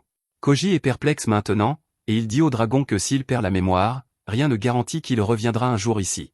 Le dragon dit que si cela arrive, il l'acceptera, car il doit travailler selon les règles de ce monde, mais il espéra que Koji reviendra un jour. Koji demande ce qui se passe s'il ne revient pas, et le dragon répond qu'il y aura d'autres personnes fortes à l'avenir. Koji dit qu'elles ne peuvent pas prouver leur force en vainquant le seigneur démon, car il est déjà mort, et que tous ne pourront pas rassembler 10 000 pièces. Eh bien, c'est là que le vrai travail du dragon noir commence. Il dit qu'il efface de la réalité le fait que le seigneur démon a été vaincu, et qu'il sera ressuscité, quelle que soit la voie choisie par Koji. Le dragon noir dit que ce sera plus comme une réinitialisation plutôt qu'une résurrection, et Koji comprend que les humains ont déjà vaincu le seigneur démon auparavant, mais que les événements de sa mort ont été effacés de l'histoire. Le dragon noir confirme, disant que le seigneur démon a été tué d'innombrables fois auparavant, et Menao panique, demandant quel est le seigneur démon qu'il sert. Le dragon explique qu'il était le seigneur démon créé après la défaite du précédent, et que les souvenirs du seigneur démon vaincu ont été effacés de ce monde. Il dit que c'est pourquoi on appelle cela une réinitialisation, et que la dernière réinitialisation a eu lieu il y a 30 ans. Il dit que le seigneur démon actuel était trop fort, mais qu'à cause des règles de ce monde, il ne pouvait pas sortir et le vaincre. Menao lui demande ce qui arrive à Alice si les souvenirs du seigneur démon actuel sont effacés, et le dragon répond qu'elle perdrait la mémoire et deviendrait un démon ordinaire, et que Menao subirait le même sort. Koji demande si ce système a été créé par Dieu, et le dragon noir confirme, disant que ce système a été créé pour envoyer des humains forts vers l'étape suivante. Koji demande pourquoi ils ont besoin d'humains forts, et le dragon lui dit à nouveau de passer à l'étape suivante s'il veut connaître les réponses. Koji commence à réaliser que le monde entier est conçu pour guider les gens vers l'étape suivante. Les humains vainquent des monstres pour gagner de l'argent et monter de niveau, et le bout de leur voyage les mène au seigneur démon. Koji croit qu'Estelle est aussi au courant de tout cela, et qu'il est devenu impatient car cela faisait 30 ans depuis la dernière réinitialisation. C'est pourquoi il a laissé ses amis partir et leur a dit de rassembler assez d'or. Le dragon dit alors à Koji de faire un vœu, puis de choisir s'il veut passer à l'ère suivante ou perdre ses souvenirs et retourner à la surface. Koji déclare qu'il ne choisit aucune des deux options, car il ne laissera pas le dragon effacer les souvenirs des démons de son esprit. Le dragon est déconcerté par cela et demande pourquoi il ferait cela, alors que les démons existent juste pour être créés à chaque réinitialisation. Koji passe son bras autour de Menao et dit que les démons sont comme les humains, et qu'il ne veut pas leur faire de mal. Il déclare qu'il brisera le système de ce monde en tuant le dragon, pour qu'il ne puisse rien réinitialiser. Le dragon dit que ce n'est pas possible, car Dieu lui-même l'a laissé en charge de la terre, mais avant qu'il puisse finir sa phrase, Koji se déplace comme un éclair et secoue la mâchoire du dragon d'un coup de poing. Le dragon est impressionné par sa vitesse et sa force, et déclare qu'il est plus fort que quiconque est venu ici avant lui. Il veut l'envoyer vers l'étape suivante à tout prix, mais il doit suivre les règles que Dieu a créées. Eh bien, Koji est toujours déterminé à écraser le dragon noir et les règles de Dieu, ce qui agace le dragon, et il décide de riposter. Alors qu'il commence à rassembler de l'énergie, Koji dit à Menao de reculer, et à ce moment-là, le dragon tire une série de rayons d'énergie sur lui. Menao panique alors que les rayons frappent Koji, car il contenait plus de mana qu'il n'en avait jamais vu dans une seule attaque. Cependant, le dragon dit que ce n'est qu'un aperçu de sa puissance, car il a assez de mana pour détruire la terre. Lorsque la fumée de l'explosion se dissipe, Menao trouve Koji debout, complètement immobile, et il pense qu'il s'est évanoui à cause des dégâts. Le dragon pense aussi la même chose, et il est impressionné que Koji ait survécu à cette attaque. Cependant, Koji se déplace à nouveau à la vitesse de l'éclair et donne un coup de pied au dragon de toutes ses forces pour lui dire qu'il n'a pas été assommé par son attaque précédente. Le dragon ne comprend pas comment Koji a encore la force de bouger après avoir encaissé l'attaque précédente de plein fouet, et il explique qu'il a frappé les rayons d'une main pour déclencher l'explosion, et immédiatement après, il a frappé l'explosion de l'autre main pour l'éloigner. Menao est abasourdi en entendant cette stratégie défensive, mais Koji a toujours envie de se battre, et il dit au dragon de se lancer, car il la bloquera encore mieux. Le dragon obtempère et prépare encore plus d'attaques, et Menao lui dit d'arrêter, car tous les deux ont besoin de Koji vivant. Le dragon dit que s'il meurt, il meurt, et tire une salve de puissants rayons sur lui. Menao s'inquiète pour Koji, mais étonnamment, il se détend juste à côté de lui pendant que le dragon cible le sol. Il s'arrête quand il réalise qu'il gaspille ses munitions, et le dragon demande comment il a esquivé toutes les attaques. Koji répond que lorsqu'il se déplaçait dans la fumée, le dragon ne pouvait pas le suivre, alors il s'est écarté. Le dragon admet qu'il capte la cible par son mana pour la localiser, mais Koji a un mana nul, mais il pense qu'il aurait quand même dû subir quelques dégâts. Koji dit que lorsqu'il a dévié les attaques la dernière fois, il a appris quelque chose de nouveau. Soudain, il enrobe sa main d'une aura bleue et dit au dragon de lui tirer dessus à nouveau. Le dragon tire le laser sur lui, et Koji le renvoie d'un coup de poing vers lui avec 2 fois plus de vitesse. Le dragon est impressionné qu'il ait réussi à monter de niveau en plein combat, et quand Koji le nie, il pense qu'il a dû utiliser une compétence puissante. Koji décide de révéler qu'il est un villageois de niveau 999, Ce qui laisse le dragon stupéfait, car les villageois ne sont pas censés être aussi forts. Il se demande comment Koji peut apprendre une nouvelle compétence après avoir atteint son plafond de niveau, et Koji révèle qu'il a une compétence qui lui permet de repousser ses limites. C'est ce qui lui a permis d'apprendre le contresort de poing. Le dragon dit que Koji est vraiment exceptionnel, et il veut vraiment qu'il passe à l'étape suivante. Cependant, Koji préfère se battre pour sauver ses amis, et le dragon demande « Pourquoi se bat-il si dur pour sauver des démons alors qu'il a déjà tué le seigneur démon ?» Soudain, une voix résonne dans la pièce, disant que tout était un mensonge. L'instant d'après, Estelle apparaît par un portail, disant que le spectacle devenait intéressant, alors il a décidé de le voir en 4K. Koji lui demande si le seigneur démon va bien, et il confirme, disant qu'il est toujours sous sa garde. Estelle demande alors à Koji pourquoi il ne veut pas passer à l'étape suivante, car cela lui permettrait d'en découdre avec Dieu comme il l'a toujours voulu. Koji répond que ce serait inutile s'il perd les personnes qui lui sont chères, et Menno est ému par ses paroles. Pendant ce temps, le dragon noir demande à Estelle ce qu'il voulait dire quand il a dit que le seigneur démon est sous sa garde. Estelle répond que Koji n'a jamais vaincu le seigneur démon, et que la raison pour laquelle le dragon ne peut pas sentir sa présence est qu'il est dans une dimension de poche. Estelle révèle alors qu'il s'ennuyait du monde, alors il a lancé le golem géant, mais Koji l'a vaincu. C'est une autre nouvelle choquante pour le dragon, et Estelle dit que Koji a dépassé ses attentes. Il a suggéré l'autre moyen de venir ici. Koji lui demande qui diable il est, et Estelle répond qu'il est aussi l'une des singularités de ce monde. Il sert de conseiller au roi démon après chaque réinitialisation, et il remue les choses quand elles stagnent. Le dragon noir est plus curieux de savoir comment Koji est arrivé ici, et il demande s'il a rassemblé 10 000 pièces, puisqu'il n'a pas vaincu le seigneur démon. Estelle dit que Koji a creusé son chemin jusqu'ici depuis la surface, et le dragon lui demande de répéter cela, car même un héros de niveau 500 ne peut pas faire ça. Estelle dit que Koji peut débloquer les pouvoirs d'un héros de niveau 999 pour un très court instant. Il dit au dragon noir que Koji est la personne qu'ils attendaient depuis tout ce temps. Estelle se tourne alors vers Koji et lui dit qu'il peut passer à l'étape suivante sans s'inquiéter de la réinitialisation, car le seigneur démon est toujours vivant. Il répond que quelqu'un pourrait tuer le seigneur démon après son départ, alors il veut détruire le fonctionnement du monde plutôt que de passer à l'étape suivante. Koji dit qu'il ira à l'étape suivante, mais qu'il a d'abord des choses importantes à régler. Il dit à Estelle qu'il retournera à la surface, collectera l'or, puis reviendra ici, mais qu'il a besoin du seigneur démon pour son plan. Estelle est choquée d'entendre cette exigence et lui rappelle que leur accord était de libérer le seigneur démon après que Koji ait rassemblé 10 000 pièces. Koji répond qu'il rassemblera l'argent quoi qu'il arrive, et Estelle et le dragon noir décident de lui faire confiance. Estelle libère le seigneur démon puis téléporte Koji et ses amis à la surface, où il entend la voix du dragon noir, dire qu'il l'attendra pour qu'il devienne un véritable champion de ce monde. Mais c'est là que cette vidéo se termine. N'oubliez pas d'aimer et de vous abonner à la chaîne. Merci d'avoir regardé, et je vous retrouve la prochaine fois.